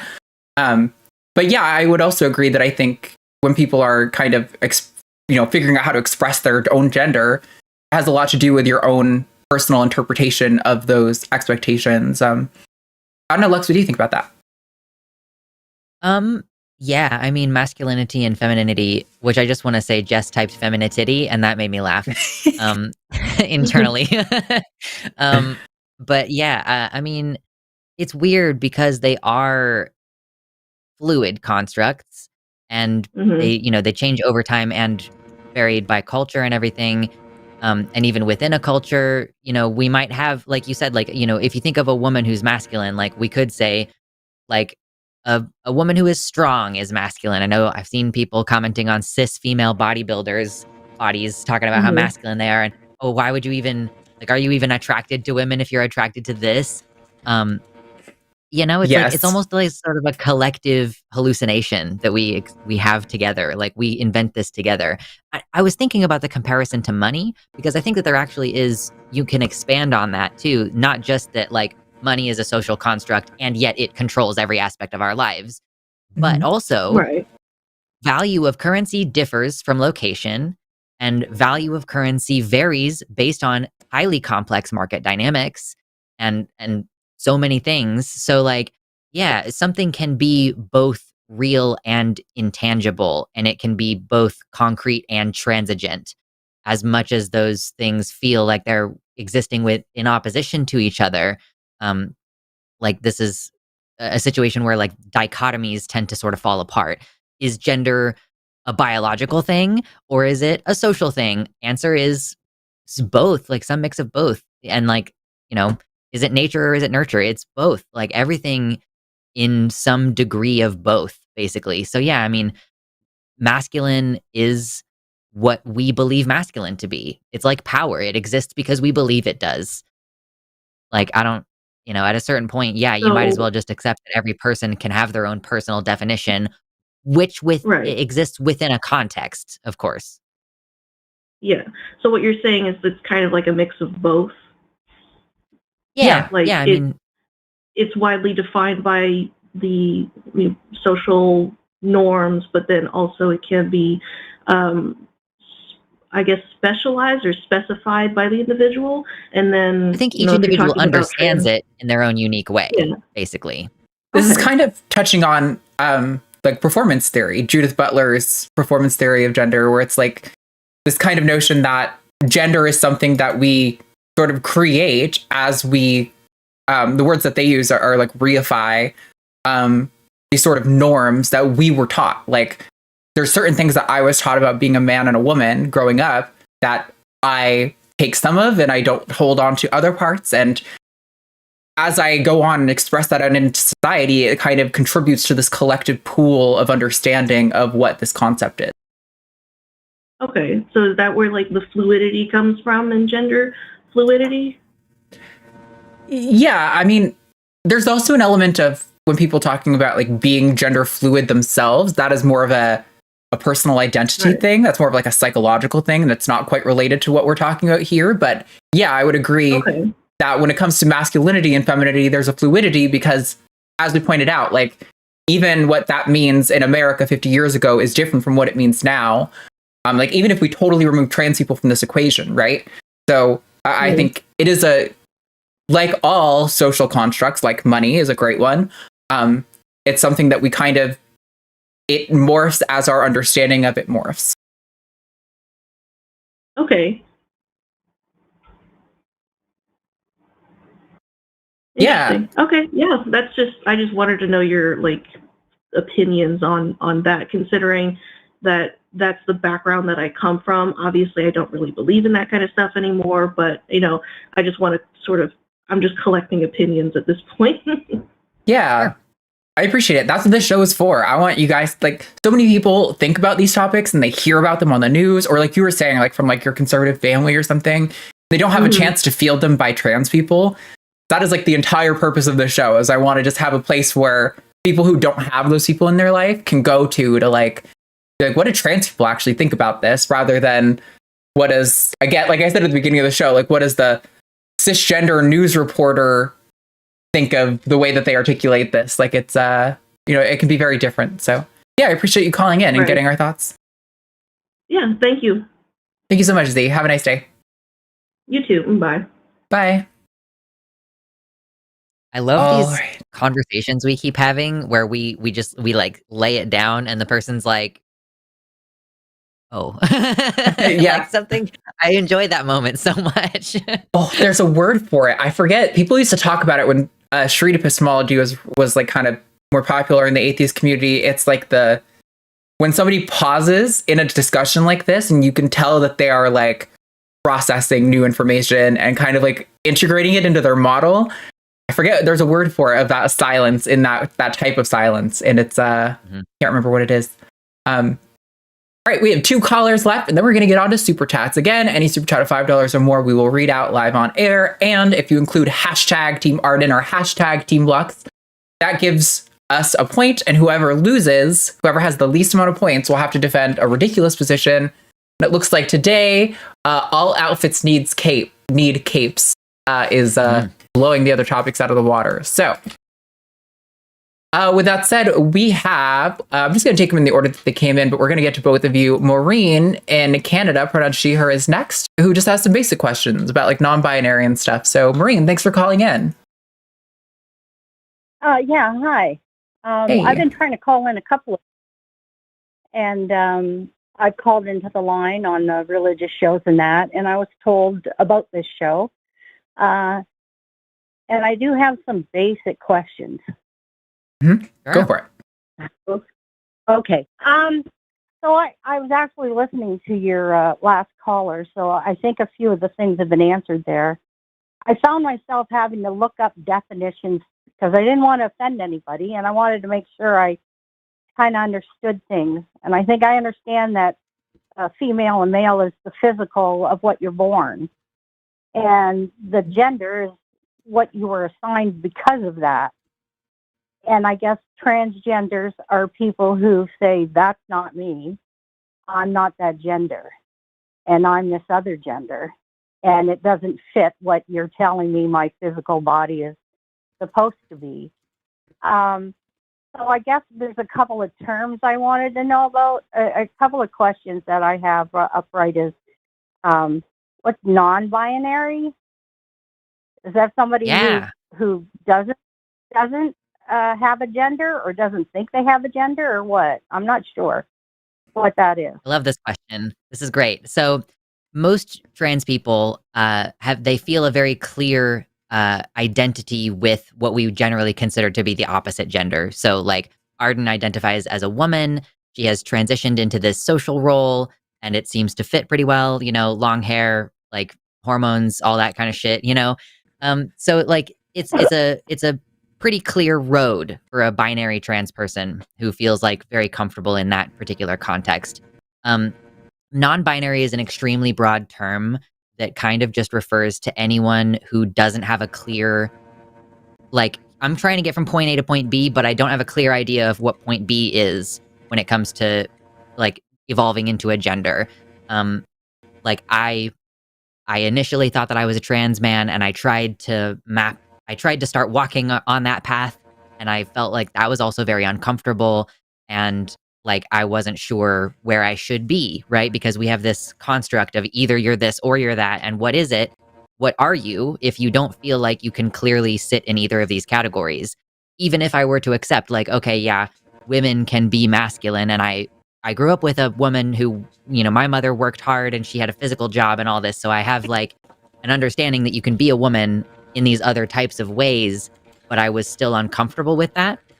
So some non-binary people would describe themselves as not having a gender at all, like they don't feel a close affiliation, which is kind of where I've landed.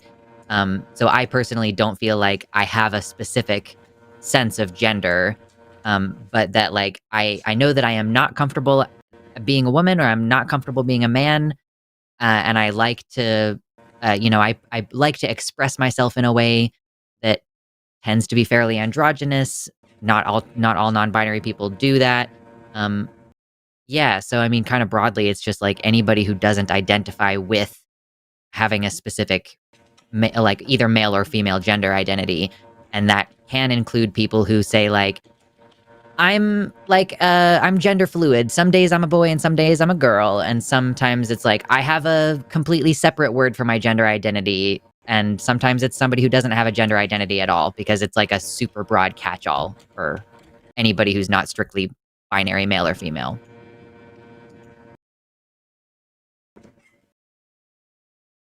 How does that land with you? Well, I see that the fluidity, I think, of what you're talking about. I think there's masculine and feminine in everybody. And sure. I do think that, like I feel like a woman, I think I'm a woman, and that's the way I feel. I know there's times when there's ways I act, like I used to be a supervisor in a factory, and you sort of had to act masculine in some times, especially when you were dealing with men.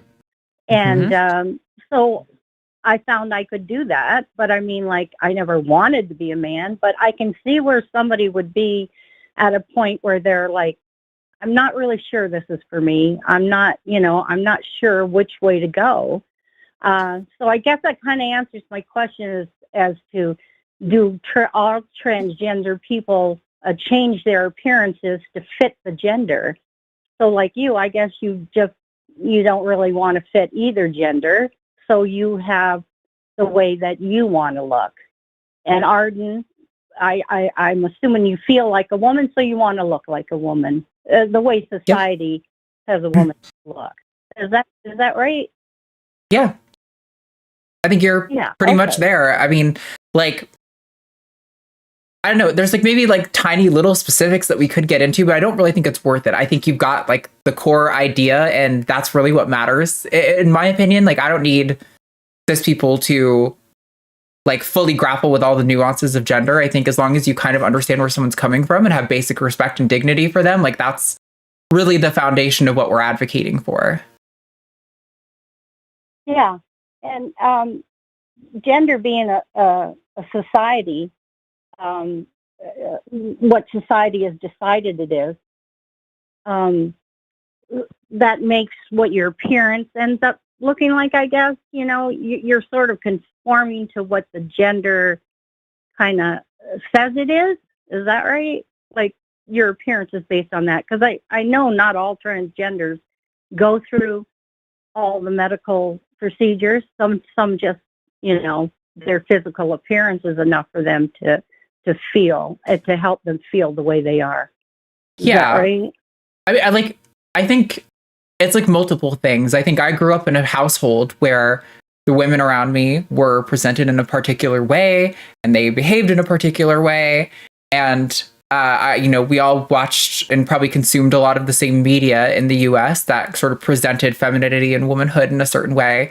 And it's kind of like the combination of those things and how I feel about myself that has kind of influenced how I want to present myself. So, I mean, it's like definitely, it's hard to pin it down to like a single cause or source, right? It's like there are so many different factors, including, like, I think for, it definitely doesn't apply to all trans people, but like dysphoria too. Like, some people might, like, it's conceivable that I could have had a twin sibling who is also trans and grew up in the same household as me, is also like assigned male and wants to be transitions to be a woman, and then, but has like a slightly different dysphoria. So like maybe like she would have wanted to change something that I didn't want to change. You know what I mean? Like, I think there are probably little nuances that are hard to account for, but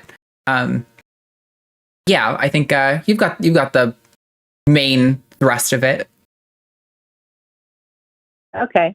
So I just question that I have is, if you are transgender and you do make yourself look like one gender or the other, and Arden looks like a woman, so are you finding that, I know you have enough prejudices because you're transgender, you find yourself being treated differently now that you are a woman, living as a woman? Oh. You find that prejudice? Because absolutely. So you have 100%. It is. Yeah. I said this before. I feel like there's so many experiences where like my partner and I breed reptiles, right? And we go to like these reptile expos and we like talk to other people. And so often people will look directly at him and talk to him. And I am just like an addendum to him, basically. I am just like a entity that exists on the side, but is not like really relevant to the conversation. And I've done like, I love like manual labor jobs. I love like working hard. That's really fun to me. And we with the snakes, we end up breeding rats and rodents as well. So we go to the farm supply store and we'll get like big bales of pine flake and pelletized bedding, and they're like 40, 50 pounds. So I'm like hauling one over my shoulder, and this guy from the tractor supply company comes running out and he's like, "I got it, ma'am. I got it." And I'm like, I can handle a 40-pound bag. It's really not that heavy, but I appreciate that. Yeah, there's definitely a lot of like expectations and sort of like assumptions that people make when they, yes, to your point, I'm experiencing misogyny. Yes. Yeah. What you said when I was working in the factory, even though I was the boss, if there was a guy standing beside me, they just talked to the guy. Yeah. And, they just, for me completely, But I do like somebody opening a door for me and carrying a heavy load. So I like that. Oh, yeah. Take advantage where you can. Right. I think you guys answered everything. I think I understand it more. I think the biggest thing was I just was having a problem understanding how somebody couldn't feel a gender, one gender or the other. But if it's a confusion of which one you want, or you're not, I'm still kind of not sure on that. If it's that you just don't want to be one or the other, or if you just can't decide, like, is that wrong to say? Or I'm sure that there are plenty of people who go through a period of time where they're trying to figure it out specifically. Like, I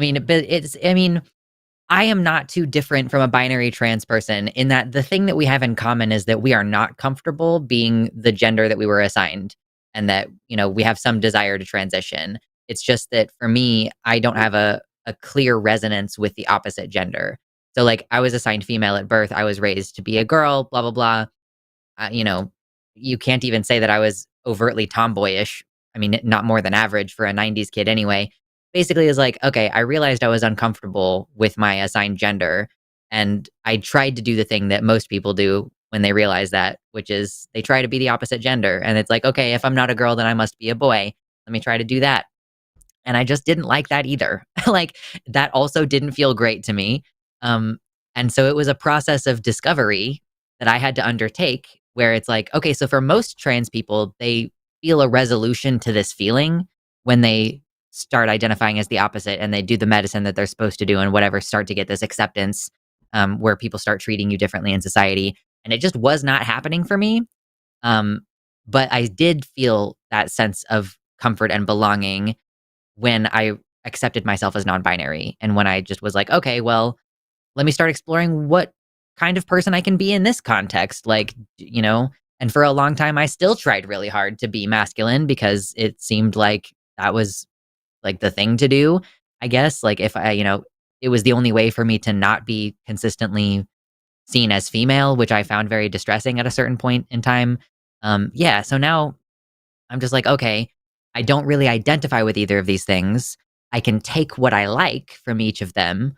Maybe I appreciate certain masculine qualities, and, there's nothing wrong with women having masculine qualities. I just am not a woman with masculine qualities. I'm a non-binary person with masculine qualities.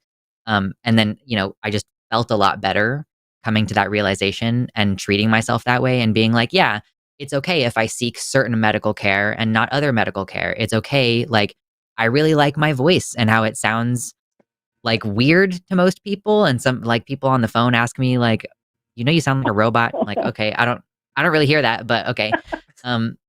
Yeah. So I'm just like, I'm more comfortable now, and I'm even more comfortable with my femininity now that I feel like it doesn't inherently mean that I'm a woman to be feminine. I can have long hair and, not worry about it too much. And yeah, just getting to that place of not being concerned what other people think of me too probably helped a lot. But yeah, I don't know. Does that help at all, Maureen? No, yeah, that's good. Yeah, you have to feel comfortable in your own skin, as they say. Yeah. And it's how you feel. It's other people influence you, but it's got to be the way you feel, and you got to be true to that. I have one last question, and it's about. I guess it's about the sexuality. Is not all are transgenders people or you know, homosexual, or it's a mix, right? They're just, yeah, I mean, you know, like I don't. It's I guess not. I'm still having a separating the sex and the gender and the, you know what I mean. I think trans people can be any sexuality, basically. Like there may be some correlation, but yeah, I mean, there's lots of trans women who are attracted to and exclusively date other women. There's trans men who are attracted to and exclusively date other men. And like I'm bisexual. I've had more relationships with women, but I'm currently in a long-term relationship with a man. So like I think sexuality is. I think when you're trans, often your sexuality becomes a little bit more open because I think you've experienced dating from a lot of different angles. And so you have probably more broad expectations for what relationships are like. But like every trans person is completely different when it comes to sexuality. And one other thing I want to give you, this is not a criticism at all, because I appreciate your coming to us from exactly where you are. And that's totally cool. Probably, but you did this a couple times where you said transgenders.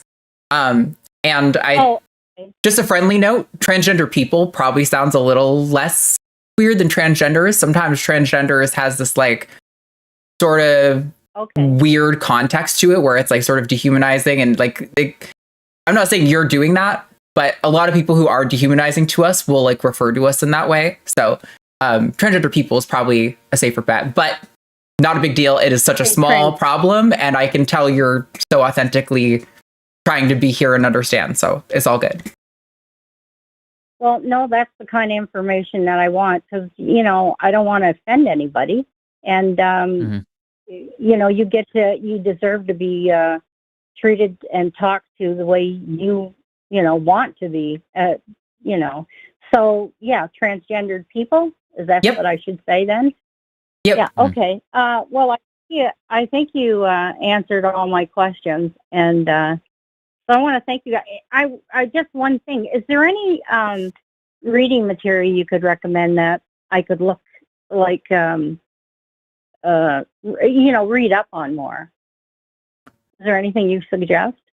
I mean, I love Whipping Girl by Julia Serrano. I think that is a great starting point. It's a little bit autobiographical, but then there's a lot of like discussion about kind of gender theories and sort of like how these things intersect with society. Judith Butler is like probably really philosophical and probably not great for everyone. There's a lot of jargon in there, and it's kind of hard to track even for somebody who's like very philosophically integrated in those kind of conversations. I honestly, I love memoir. I love recommending memoir to people because I think hearing like the actual lived experience of trans people does more to help you understand than like a textbook, right? I forget what Janet Mock has a great memoir that I liked. I loved Kate Bornstein's Queer and Pleasant Danger. Jenny Boylan's I'm forgetting the title of that one. She's not there. She's not here. Yes. I mean, you can like watch back the episode to get those titles, but yeah, those are some of the ones that are present to me. I don't know if Lex, do you have any recommendations you wanna? I feel like I don't read enough to be able to like be like, this is a good starting place. If I do read about gender, it's going to be like Judith Butler, fairly high level stuff. So I don't want to recommend like something philosophically overwhelming. But yeah, memoir is a good place to start for sure. Yeah, I think I'd like to read about people's stories. It's more personal, and I think it's easier for me to understand what people are going through and how they feel about things. So, yeah, thanks a lot, guys. I appreciate it. Yeah. Thank you so much, Maureen. I appreciate you. You have a lovely day. Okay. You too. Bye. Bye. Maureen's cool. She's called a lot of shows. What is it that people say? Like, people say, like, she's confused, but she's got the spirit. Like, every time she said transgender, I was like, she's confused, but she's got the spirit. Totally. It's so common in, like, the broader lexicon that it's hard for me to fault someone who uses that. And, like, you can clearly tell where Maureen's coming from. So it's like, but someone like Maureen is exactly who I want to correct, because someone like Maureen's going to actually care. Whereas like somebody who's maybe a little bit further removed from like accepting trans people, like I'm not even going to work on that. That is a problem for like in a year. You know, let's work on some more base level stuff to start with. All right, we have one caller left before super chats. So let's talk to Derek, pronouns they, them in Ohio. It was a question about epistemic trans identity. He wants to know why everyone isn't trans and why people don't accept that argument. So this is interesting. I've heard this before, but I would love to hear it from you, Derek. You are live with Arden and Lux. Let's get into it. Hi, can you guys hear me? I'm sorry, I've never done this before. We hear you. So, Oh, you just got really muffled, like you covered your microphone or something. I have headphones in. Can you guys hear me? I hear you now. Yep.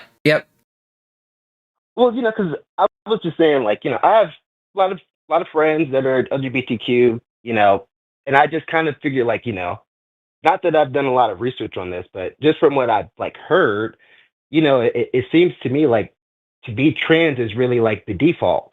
Like you have to pick a gender. And so I'm just curious why that's not like more accepted. Like, well, people are naturally trans until you choose to express a gender. And I just, a lot of people don't really like that idea. And I really wanted to call in and kind of get some feedback from you guys, because I was actually in like the chat one time and they were like, you should call in. No, you're wrong. And so I actually took some time because I want to actually hear like where I'm going wrong with this idea. I have thoughts. Lux, do you want to go? Please. Yeah, so I do take a little bit of issue with the notion that like everyone is trans, because I think it's totally fair to point out, even in the most trans accepting society, that like 99% of people are going to be cisgender. Like that is just a fact. When we look at how people are, 99% of people seem to identify to a certain extent with their sex assigned at birth. And now, does that have a lot to do with how gendered our society is? And would that probably play out differently if we were a little bit more liberated on gender? Yeah, I think it probably would. But I still think the vast majority of people would be straight and cisgender. And I mean, that just makes sense. Like, as an animal population, generally, we trend towards some sort of norm, right? Like, but I mean, I get what you're saying. And I've heard this sort of thing from people before about like, it's kind of like people will talk about like non-binary babies, like not raising a kid with a gender until they get old enough to pick a gender. I think there's maybe something like that, some validity there, but I don't think it's fair to say that like they were trans until they picked a gender. I think they probably like they're just kind of a kid, Potato. Right. Yeah, I don't know. I think there is probably a future where people are more fluid with their expression on average. But I got a call. Oh my gosh. I don't think that's where we are now. I got a real call. What? You're getting a phone call? He's saying he's getting a phone call, yeah. Oh, okay. Yeah, I got a phone call. I'm so sorry. I am so sorry. I got a phone call randomly. It's all right. If you got to take it, go for it. No, it was of course it was like a telemarketer, the 800 number. Okay. Yeah. Ah, cool. All right, no worries. Lux, you want to jump in there? Sorry, the last thing I heard was something about like a raising kids like non-binary, and then sorry, my phone cut out. Yeah, I was just saying that like I think maybe if you want to try to raise your kid without gendered expectations, that's something some people can try to do. I don't generally. I feel like I kind of approach it as like it's probably better to assume that your kid's going to be cis because statistically speaking, they probably are. But like, raise them in a gender liberated sense. Like if you have somebody assigned female, don't take them only through the girls' aisle for toys. Like be like, what toy do you want? What clothes do you want? And that way that kid's going to grow up knowing that I can be whatever, there's going to be no expectations on me, at least from within my family unit, on what kind of gender. I don't know if there's enough like information on people doing that while raising kids to really know like how I feel about it. But I don't know, maybe Lux is totally different on that one. Where are you? I mean, as far as the so I wonder, it's curious to me if more people would identify as trans or non-binary if we didn't so rigorously enforce gender roles on them. I like the idea of raising kids with like the understanding that they exist within this context, that these body parts typically mean this, but like giving them that open space and like, using they them pronouns and giving them the option to choose their name, and when they engage in play in different gender roles and playing with different names, like I think that should be encouraged. I don't know what the result of that would be on a societal scale because we have no idea what that looked like. Like there's a member of my audience and a return caller here on TACIS who is raising their baby who was recently born basically in a gender neutral fashion, like not raising them to be non-binary, because I think that that's a very, explicit thing that would be very similar to forcibly identifying your kid as male or female. Yeah. Yeah, but like just raising them with like the possibilities and the options. And I do think that it would be interesting to see what that result would be on a broader scale. But like, do I think that, in the same way that people say like everyone is born an atheist until you teach them something else? Like, I think that's accurate. Everybody is an atheist until you make them believe something. But like, does everybody identify as trans? Or like, if people are like, maybe everyone is born non-binary until we start forcing them into a gender role, that would be, interesting to discuss and see if we could help it play out somehow. But like, I don't know how you would do that. And I don't think that that's as accurate to say. But that just reminded me of the everybody's born an atheist. Yeah, there's an analogy there to the implicit atheism. Go ahead, Derek. I was gonna say, so I just want to run this by you guys because I just want to hear what you have to say, because I talked to my mom about this a little bit, and one of the things that I told her was that, I could never know that she wasn't transgender. Like she could start transitioning tomorrow and have it, not told me how she really felt or how she really lived, and that I'd be okay with that. But that she has that ability if she so chooses, to go down that path. And and she kind of laughed at it a little bit, but she said, I get what you're saying, but I kind of wonder what you guys think about that. 'Cause when I said that to her and she kind of responded like that, I kind of thought maybe like I was getting somewhere. I think what you're getting at is probably more aligned with what Lux is talking about, with like maybe there's like a sort of like implicit atheism, like until you are sort of indoctrinated into having a belief, you probably don't really believe in a God. You're some form of implicit atheist. With there being like an implicit non-binary where like, kids are not going to adopt gender roles until they're sort of taught gender roles. But again, I think it's worth noting that like sex and gender, while they are not like necessarily identical, there's a massive overlap. Like most people, most people are going to be cisgender. And I think, well, we should definitely strive towards like liberating people from the expectations of gender. Like, not that you're necessarily non-binary, but you as a woman can be any expression you want, or as a man, you can be any expression you want. But I think, I don't know.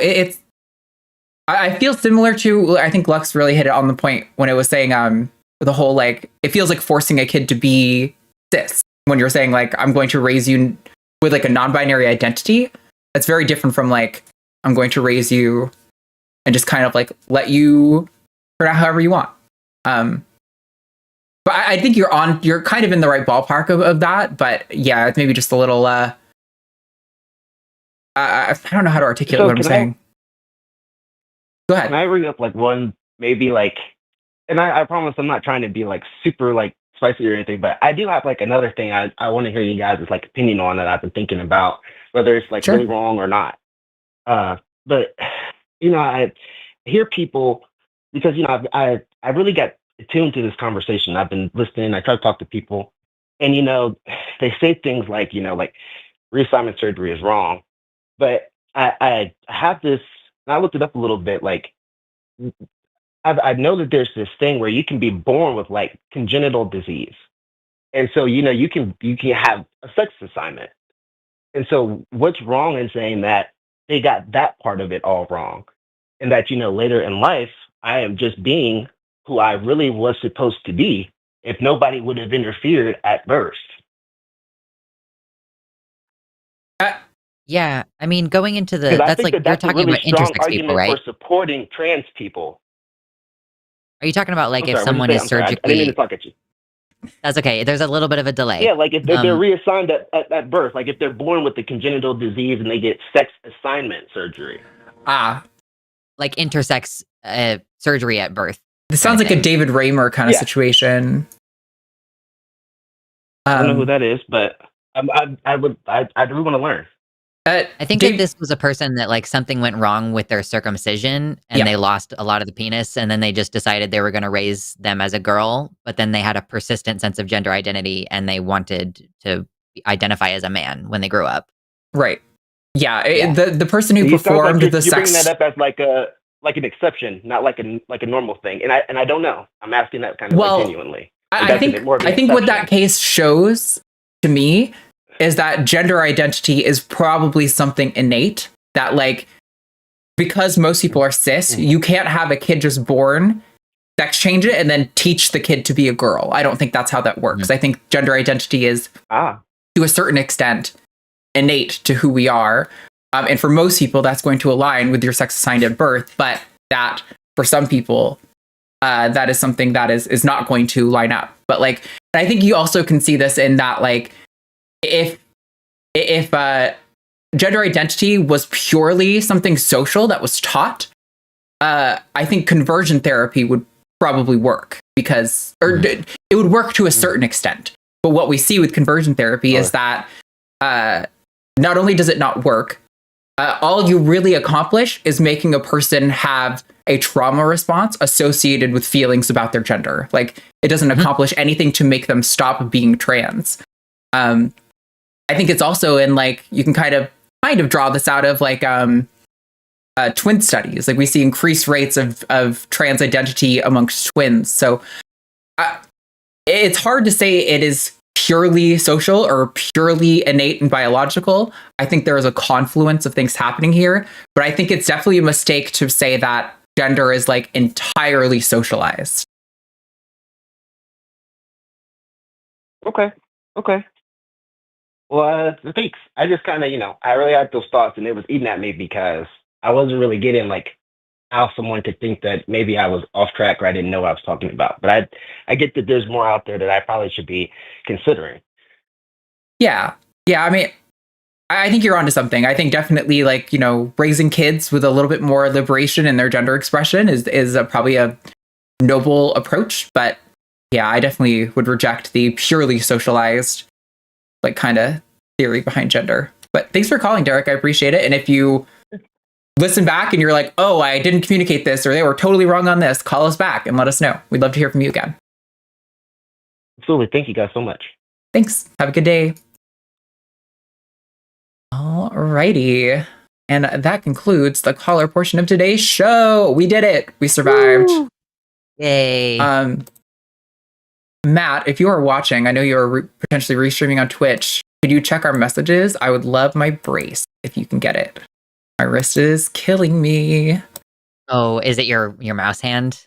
Yeah, I started developing a gnarly case of carpal tunnel, and I think it's because I spend like 40 hours a week editing, so my wrist is like this at all times.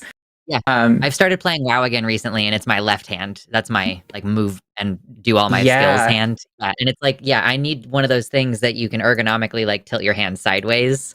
Right. Yeah, I've seen like adapters to mice that like have like a wrist thing that also moves around. I might try looking into one of those. But I also just got an iPad and I'm right-handed, so I started drawing a lot. And again, my wrist is burned. So I'm like, it's been really painful. And right now, as I'm sitting here on the desk moving my mouse around, I'm like, oh, it hurts so bad. Okay. We have a bunch of super chats to get to, so let's kick it off. You want to go first? Yeah. Thank you for the $10 from Zurith Moonpaw. Says Baldur's Gate 3 has more than hot muscle mommy with horns. It's got 2 flavors of tsundere, a kinky vampire twink, a charming wizard, a himbo furry, 2 other himbos, and a monster face. # team Arden. The sex options in that game are just so broad. It is definitely there is a lot there. I love all of the extremely niche terms in there, like himbo, tsundere, vampire twink. Like, okay, we're getting the bisexual's dream for real. Have you ever seen that meme? It's out of like the Sabrina, the old Sabrina, the Teenage Witch show that had was it Melissa something as the actress, and everyone's putting like a plate of pancakes up at her, and she's like eating. But Oh yeah, that meme. Yeah, and everyone's labeled. Yeah. Thank you, I appreciate it. I'd have been here faster, but I had to put on pants. Oh no. I guess you don't need pants if you're streaming on Twitch. That's right. Nobody can see me from the waist down. So that's fair. Thank you. Gosh. Okay. You gave me the point though. I just want to correct that, even though it works out in my favor. Thank you. You gave me the point. Very noble of you. I probably would have let it go. No, just kidding. I care about fair competition. Yeah, exactly. Okay, let me send the next one while I get this ready. And actually, I should just leave the point because it's another one from Zorith Moonpaw saying, "Hey there, $10 more and a vote for Team Luxander." So there we go. Worked out. That's the way to both sides without getting your vote neutralized. There we go. Thank you for the $5 from Skeptoidius. Says, speaking of fire, I absolutely moidolate people in Fortnite with the Fire Oni Void Blade combo. It absolutely wrecks. Team Arden. That sounds Hell fun. yeah. Yeah. Oh yeah. I love the Void Blade. I don't know if I've seen Void Blade. I know there's like a katana, but maybe it's called Void Blade. I just don't pay attention to the names. I love the movement abilities. Those are always the most fun. Right on. I like how I had no idea what that was, and then I said moidolate, and I was like, Yeah, I read it, and I was like, don't know what that is, and I was like, I'm just gonna say it phonetically, and then I was like, okay, that's it was good. great. It made sense. Yeah. $10 from No Brown Grass. Drinking a hot beverage out of its mug. Time to sing. I have the joy, joy, joy, joy down in my heart. Substitute joy and heart with other words on the mug. Team Lux. I don't have words on my mug today, unfortunately. Although this person must have gotten your holiday mug. I don't know what words I'm supposed to substitute though. I got the gender down in my balls. Okay, that works. That checks out. I like that. If it wasn't correct, I'm stealing it anyway. Yeah, going with it now. Yeah.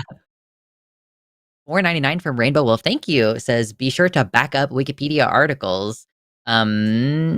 The curse words at the White Heritage Foundation are up to nothing good, doxing, etc. Yeah, I've seen some nonsense about like Wikipedia and like they're gonna shut down Wikipedia or something. I don't know. I'm not tuned in. It is a little bit terrifying. I mean, we have truly entered into true oligarchy. Our corporate overlords have had their day in the sun. They now rule us. So good fun. Yay. $5 from Razor Sharp. We should be more hostile to right wingers from this point forward. Hostility appears to have unfortunately worked for them. I don't know if hostility on. Okay, I think I see what you're saying. They're hostile and it seems to have worked. Yeah, I think, I don't know. It's a mixed bag. A lot of the data on like convincing an individual, like if you're having a personal conversation, like with a family member, right? Hostility is probably not the best approach.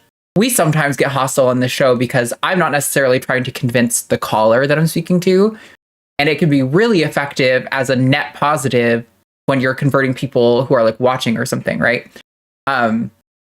But yeah, I mean, I do think there's some stuff that they do that we have sworn off that we need to get more into. And to me, that is in like more echo chambery kind of stuff. Like they've got Truth Social, they own Twitter now. Like they are existing perpetually in an echo chamber.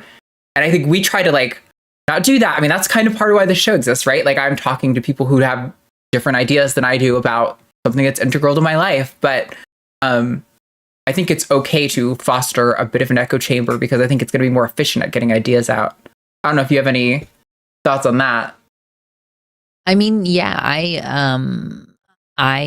am of the opinion that the world would be a better place if there were more immediate negative repercussions for being a shitty person. Agreed. Like what form exactly that takes, we could have fun conversations about, let's bring back the concept of the duel or, 10 paces. Like the opinions on the Will Smith situation. It's like, I do think that the world would be a better place in some ways if the state did not have a complete monopoly on violence. Like if, for example, smacking someone were legally permissible, I think that would probably make society a better place in some ways, but slippery slope, blah, blah, blah, whatever. I don't know. Yeah. Hostility at the very minimum. It's one of those things where I was talking about this a lot with regard to like the Luigi situation, where it's like, I understand that violence is such a normal impulse and that it can sometimes have the desired outcome, right? It feels a little bit like almost like a logical fallacy to me, where it's kind of like you can get to the right conclusion without necessarily the right pathway there. But yeah, I do think there needs to be some sort of repercussions for being shitty. But when all of the social media spaces are dominated by these right-wing MAGA loyalists, it's really hard to know how to effectively operate in that. I will say one more thing to add on this.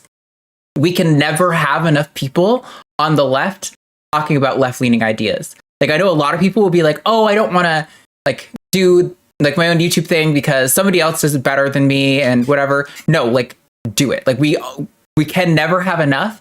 And if it happens to work out for you, then that is great. We have another big voice on the left that we can, voice up and like use to promote good ideas. So I think there's a tendency to not want to use our skills because we think somebody else might be out there doing better than us. And I definitely think, don't be afraid. Join the cause. We need more voices now than ever. So.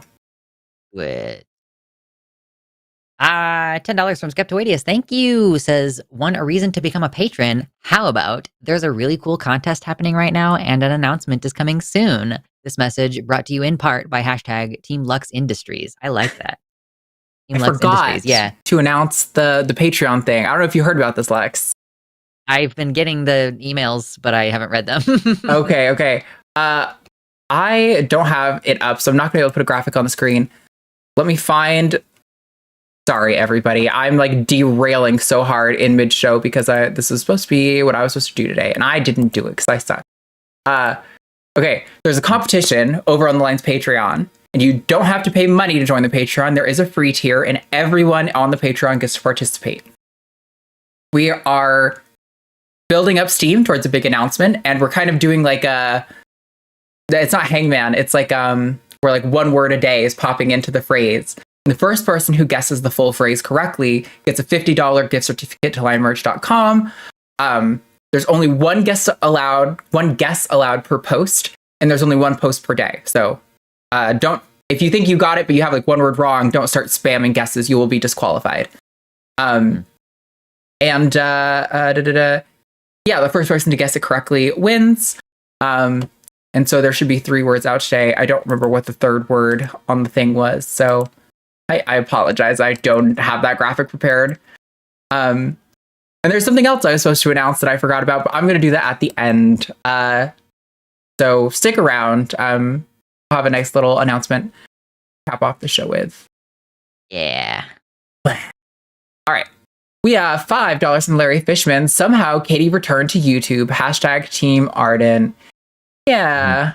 She and I actually had a nice like long phone call the other day, kind of catching up and talking about our plans for all the stuff that's coming up. So I'm excited. I'm glad she's getting back to it. You just equivocated Katie with Palpatine? Oh wait, did I? Wait, I did it, or this person did? No, not you. Larry. But okay. I know that's not Larry's actual name, and I can't remember what their actual name is. It starts with an M, I think. But just like somehow Palpatine returned, but instead is somehow Katie returned. Oh, okay. So I just want to acknowledge your reference there. Nice, good catch. I did not get that, so good catch. Give me a second. I was like, what? I feel like that. You get that sensation. You're like, I think that's not a fully original thought that you just had, but I can't think of where it came from. Yeah, totally. Yeah. $5 from Domestic. Thank you. Says, just because last one I voted in Arden lost. #Team Arden. Nice. Thank you. I love how this always starts out as a tie. It's mod. Okay. Mod. I look forward to the day you change your username because I have the memory of a squirrel. Yeah. For things like that, names specifically, I really struggle with. It's so funny. Matt loves like bands and music and like knows a lot of names, and he'll be like, "Oh, this is so and so," and I'll be like, "Who the fuck's that?" And he's like, the best guitar player in the entire world. Like, I'm like, I believe you, and I probably have heard his songs a million times, but I could not tell you the name. Yeah. $5 from Mr. Boricua 10 took control of my diet after my GI issues. On track to drop another 10 pounds this month after this month and a half for 55 pounds lost. Keep trucking. Hashtag Team Mitternacht. Nice. Congrats on that accomplishment. Good going. I always never know how to respond to people talking about weight loss because I'm like, that could be like an insecure thing, or it could be a health thing, or it could be an exciting thing that you're like really proud of. But I'm like, I always feel like I don't know how to respond. Yeah. Like you set a goal and you're making progress toward that goal, and I'm happy for you. And I'm going to stop commenting so that I don't accidentally reinforce some kind of fat phobic bullshit. Right. I literally just saw a post like yesterday that was saying that posting your pictures of your weight loss journey is inherently fat phobic. And I'm like, this is the part of the SJWs that I can't be friends with. Like, I'm sure that there's a way to do it that presents your weight loss in a way that reinforces cultural norms about like fatness versus thinness or whatever. But like an individual should be able to post about their own fucking shit without worrying about like being accused of like bigotry, basically. Like, calm down. Okay. For real. $10 from Jedi Master Abby. Thank you. It says hashtag Team Katie. We miss you. Maybe a special bonus TACIS episode for a cameo. Clip this and send it to her. Yes, we're talking about it. It's in the works. We're trying. We miss Katie too. Okay. Yeah. We'll get her back. She'll be back on probably for a guest appearance before there's any kind of long-term commitment from her on this show. Although you might see her on like the Sunday show or something. So I know the 2 p.m. time slot is easier, but again, she has that like prior commitment on Thursdays. So $5 from Jamnico6. I'm voting hashtag Team Katie in hopes that both Lux and Arden lose and have to defend their capes. You guys, this is like voting for Jill Stein, okay? You heard it right here. Katie is equivalent to Jill Stein. Oh, God. Thank you for the $5 from Robin Webster. Says, just want to thank the best call screener ever. Team Steph. I think it was Jess today, but thank you anyway. Yes, it was Jess today. Steph has been screening a lot lately, though, so also shout out to Steph. Shout out to Steph. $5 from Jamnico6. My wife bought a car last year. Every salesman would keep talking to me even after we told them that she is the one buying the car. Hashtag Team Katie. Oh my God, fuck you guys. Mm-hmm. Yes, that is another great example of the sort of sexist approach. Oh, there's a man with her. He must be her keeper and in charge of the finances. Yeah. $5 again from Domestic. Thank you. Oh no. Given A to Z points, and I'm at point J trans X, though I end up at point Z trans Y. What am I between from H through Y trans? Question mark? Hashtag Team Arden. This is a math question. I have no idea how to even begin answering this question. You've caused me to. I feel like I have just been tricked into like saying a spell. Like that was like Latin. And now the zombies are coming for me. Probably. Yep. What are you between from H to Y? Gay. That's my answer. True. You're gay. Mm-hmm. 5 Canadian dollarinos from Fragged Locus. Apparently, if you say hit the like button now, the AI picks up on that and flashes the button. Seen it on previous VOD and old vids. Hashtag Team Lux. Yeah, I've seen that too. It even does a little like colorful explosion around it. Yeah. See, there's some ways in which like AI is kind of cool and not terrifying apocalyptic. Debatable. $5 from Ms. Non Sequitur says, this is my favorite show of the week. Thank you so much for helping me learn how to best fight and defend my non-binary teen. I sincerely appreciate you all. Thank you. Thanks. That. I feel like the conversations today were pretty good. Like, I feel like we had some productive conversation and like some information-dense conversations, and nobody was hostile. We didn't all have to walk away completely on the same side. Like, that is like my ideal conversation. It was a good show. $5 from Skeptalk. Arden saying lexicon makes me think of her Mouse Morris quest in Skyrim. Hashtag we love Katie. Let's make it a trend on all the line shows. No, please stop. I don't know. I did play a little bit of Skyrim, but I'm going to be honest, I was not into the Skyrim hype, mostly because the beginning was so slow. I was like, man, it's taken me a while to get to the part where everyone else looks like they're at, where that looks fun.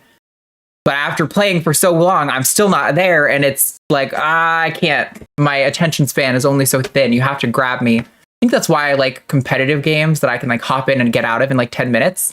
Because it's a little bit more gripping to my attention span. For sure. I never played Skyrim. It's just missed me entirely. Thank you for the $5 from Dade Murphy. Says, hashtag excuse me. Here's $5 for no reason other than to give you $5, except also hashtag Team Lux. Thanks. Hell yeah. Oop, not equal 6. 5 does not equal 6. That's incorrect. Thank you, Dade. We're trying to pull some 1984 shit on me right there. What is it? 2 plus 2 equals 5 or whatever? I think that's what it is. Yeah. So it's something like that. $5 from Miss Non Sequitur. 1, I meant to fight for them. 2, I forgot to say hashtag Team Lux. Nice. That's all right. We knew what you meant. I think my brain translated it to the whatever you meant anyway. $10 from Dade Murphy. Thank you. Says, next on the line, we have Dade Murphy, he, him, an atheist calling in from occupational hazards in my Forrest Valkai voice. Uh-huh. Nice. Yeah. Nice. I gotta send that one to him. He'll appreciate having one on the back burner so he doesn't have to think of it in real time, you know? $5 from Dade Murphy. Hashtag excuse me. Hashtag Team Calasia. I think the excuse me is your thing, right? So I think that still counts, maybe. I don't know what excuse me is. I don't know. I don't know why I thought that was yours. I guess just because he said that in the last chat where he gave you a vote. Oh, maybe. Dade, explain. Yes, please explain. But also, yes, shout out to Calasia for your moderation. Thank you. This one's you, right? Me. $5 from Zereth Moonpaw. Thank you. Says, this is to knock Olivia B off the top. Hashtag Team Arden. Cool. I saw Olivia B send super chats, but she sent that's for me. But she sent in again Argentinian pesos, and while it's red, it was $1. Yeah, it's $1, and the threshold is 5. So, but she knows that we've had that discussion before in chat. Also, I'm assuming her pronouns. So sorry, they know that. How dare. How dare. $5 from Dade Murphy. Hashtag Team Matt's Pants. Hashtag Team Arden. Please don't let that become a Team Arden thing. I mean, like, I don't want to become associated with Matt's Pants. Feels like the worst version of what we were talking about earlier. Oh, geez. All right. $5 from Zereth Moonpaw. Says, Matt doesn't need pants. LOL. Well, I guess he does for YouTube. Hashtag Team Luxander. Hashtag balance. Yes. Fair. For YouTube, I mean, I've seen some things that probably shouldn't be on YouTube before, actually. So. Oh, yeah. Have you ever seen... Hypothetically should be required. Those, like, videos that's, like, a collection of, like, TikToks that are funny? Like, often, if you start watching those... The concept, yeah. One of them will be, a thumbnail that's just, like, some, like, half-naked person. And it's like, oh, okay, that's how you get people to click the thumbnail, I guess. Yeah. I know someone who runs, like, a sex ed channel for, like, gay kinksters. And he complains about this stuff all the time, that their content keeps getting knocked. But meanwhile, there was a video of a cis woman showing off lingerie. And, girl, there were some things in the video... Right. Like, why? How is that just on YouTube? Like, all right, cool, whatever. Yeah, the very selective enforcement of rules is very irritating. Olivia says I assumed correctly. So, and yes, and I know she knows about her pesos, so that's good. Thank you. Thanks for backing me up. Another $5 from Zereth Moonpaw. Swords at noon to satisfaction or first blood. I don't know what that's a reference to, but. I think that it's just a reference to dueling, which I mentioned bringing back. Ah, yes. Yeah. I have the 10 Duel Commandments song from Hamilton now in my head. No. I only know one song from Hamilton, and it also has been stuck in my head recently. 60 SEK from L says, on Greenland, I heard they want to get away from colonialism, and some are looking at the US as an option. I wish they knew US history better. # Team Lux. Is this like Greenland wants to be annexed into the US? Like, I don't understand. I'm pretty sure I saw from, I don't know Greenland's leadership structure, but the top person tweeted out something like, Greenland is not for sale, you can't have us, or something. Like, so maybe there's some movement of reactionary fascists that are like, oh, I want to be with Donald Trump so bad, but I doubt it's like a meaningful group. Like how the eastern side of Oregon is like, we would like to become Idaho, actually. Right. Okay, cool. Help us secure Oregon as a blue state. That would be great. I think this one's me. $10 Canadian from Quantum Chaos. Am I too late? Last time I voted 3 times, and I'm not sorry, but I'm poor again, so this time I can't cheat the system as easily. Sorry. # Team Arden. That's all right. Although Jimmy would be mad at me for saying it, I don't want you to donate if you don't have money to donate. Like, that's not what I'm here for, you know? I want you to take care of your basic needs first, and then if you have extra for us, great. This is your entertainment budget. Yeah. $5 from 44 Turnips says, # Team Lux. Thank you. What a privilege to have so many turnips showing up for me. 44 of them. That's amazing. Never seen that many turnips. I don't think so either. That's amazing. $5 from Maud. Fine. I'll stop using the joke username referencing a 90s TV show that no one else remembers. Fair enough. I do appreciate it because I guess just thought it was your dead name and I felt bad. Yeah, that's what I thought too. So I'm glad to know that it wasn't that. That actually, I don't want to force you to use the name you don't want to use. I just wanted to remember your name. Yeah, not use your dead name. But if it wasn't your dead name, then it doesn't matter. $5 from Zerith Moonpaw. # Team Arden. Oh, it's so close. It is. This always happens. Oh my god. $5 from Zerith Moonpaw again. # Team Arden again. It must tie. You successfully tied it up. And I see Olivia B just sent 5,000. I'm assuming since 1,000 is $1, 5,000 is $5. So I'll just send it either way without checking it. Believe it or not, this is the top I can super chat. Love you guys. Like, they don't let you go higher with that currency, or just what you personally can afford. I wonder if it's like a maximum for any currency. Like the maximum super chat is $5,000 or 5,000 units. Yeah, whatever. That's probably never super chatted.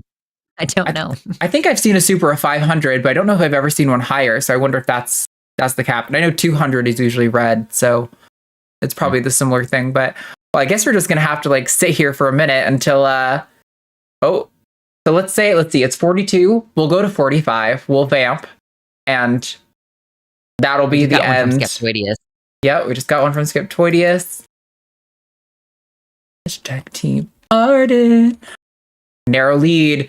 Because balance is overrated. I am chaos personified. Thank you. Thank you so much for putting up the good fight. All right, we have 2 minutes left to get in votes to Zerith. Why are you being the agent of chaos and forcing a tie constantly? At some point, we would like to be done the show. We're feeling we're doing okay. It's not after 5 o'clock. We did actually make really good time today. We weren't quite so long-winded on our calls as we can sometimes be. There is no such thing as a tie, you guys. We just wait until someone has one more point, and then we have to call it at a certain point. That's right. Some people earlier were like, "Oh, what if they tie? Do they each do 1 minute?" No, there is no tie. That's There's right. no such thing. Oh, we got another one for Team Lux from 44 Turnips. Yeah, no. After we hit 45, whoever happens to eke out like first after that mark is just gonna get the win. Regardless. So I did not put the point in here though. So that, and then, oh my God. And Melatonin Ale, the 10 dual commandments. That's right. It is the 10 dual commandments. Mm-hmm. And Zerith coming in with another # Team Arden. We're getting close to the wire, folks. Let me get the time is now, like real time thing. That way I can. Right, this is on a delay by 30 seconds and there's 20 seconds. So by the time this reaches anyone, it's going to be. I think we have another hashtag Team Arden. Yep. That's from Zurith again. Two more came in. One for you, one for me. Oh my god. Thanks, guys. Good to know that we're equally loved. Oh, and I got another one. I think that might cinch it. Yep. 25. All right. With a narrow lead, we're going to have to call it there. We appreciate any further super chats, but the competition is now over. Let me get this little display thing set up. Right is the winner. And I am... Or wait. No, I got that. I hate how sometimes these title things work. That let me put up a little like custom text bit. And the topic was all outfits need capes. I think that is what we landed on, yeah. Capes. All right. I see some more super chats came in, but they will not count to the total points. I'm sorry to say. End at some point. Oh, wow, that is so weird. The right as we got here is. There we go. You're back. Why did you do this, Arden? How did you? How dare you do that? I don't know. This is the power of winning. Apparently. All right. If you are ready. All right. Let's charge up the clock. Pretty easy. 3, 2, 1.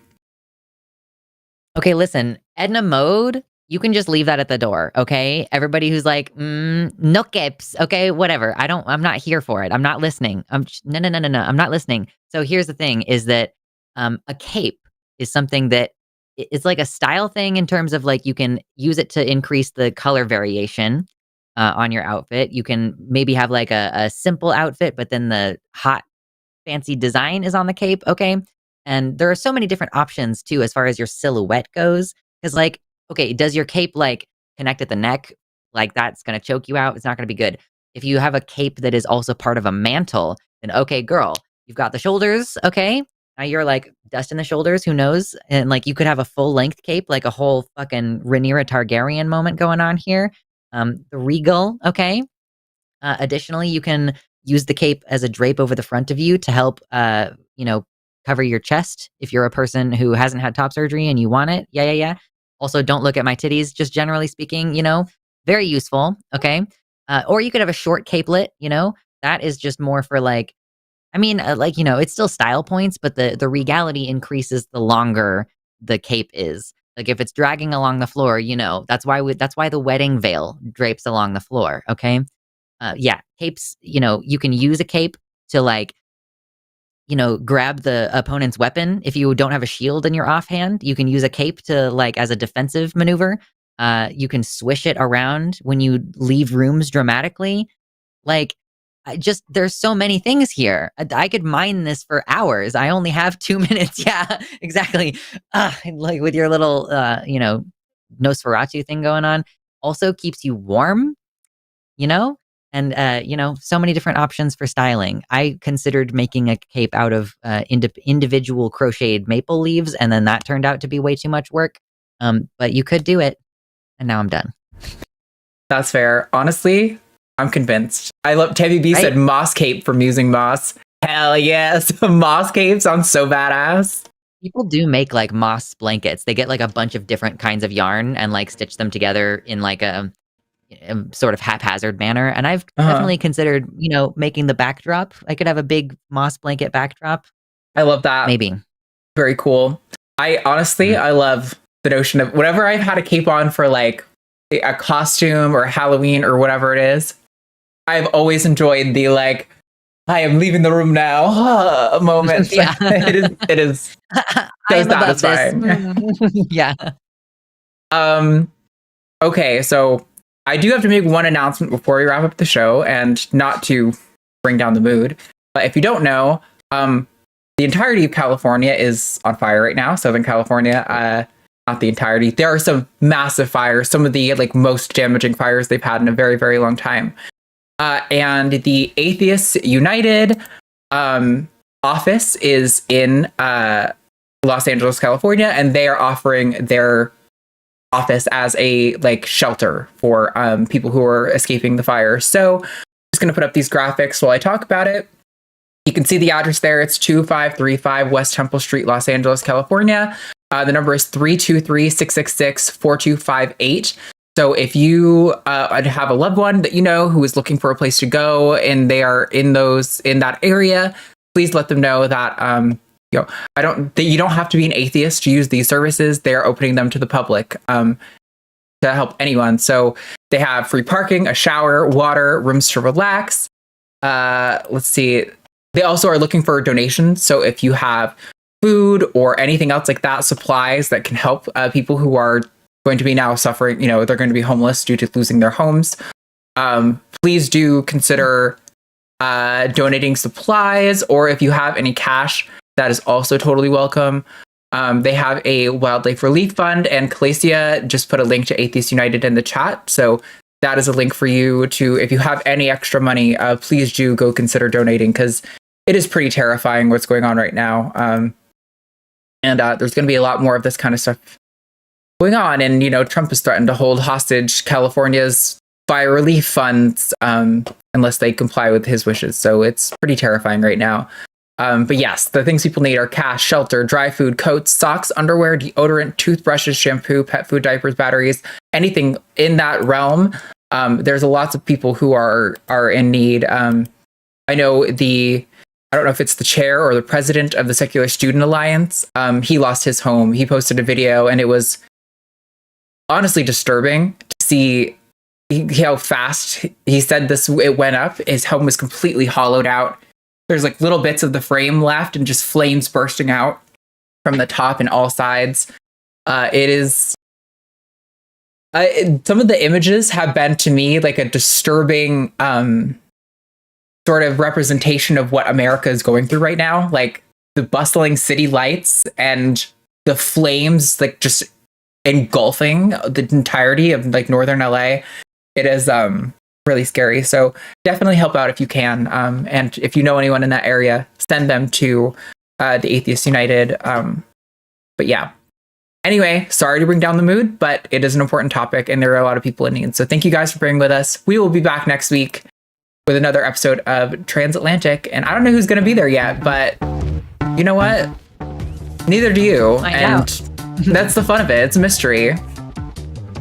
If you want to be a Patreon. Join the Patreon. yeah. Go to patreon.com/calltheline. You can get your name on this list. And there's lots of other fun things coming soon.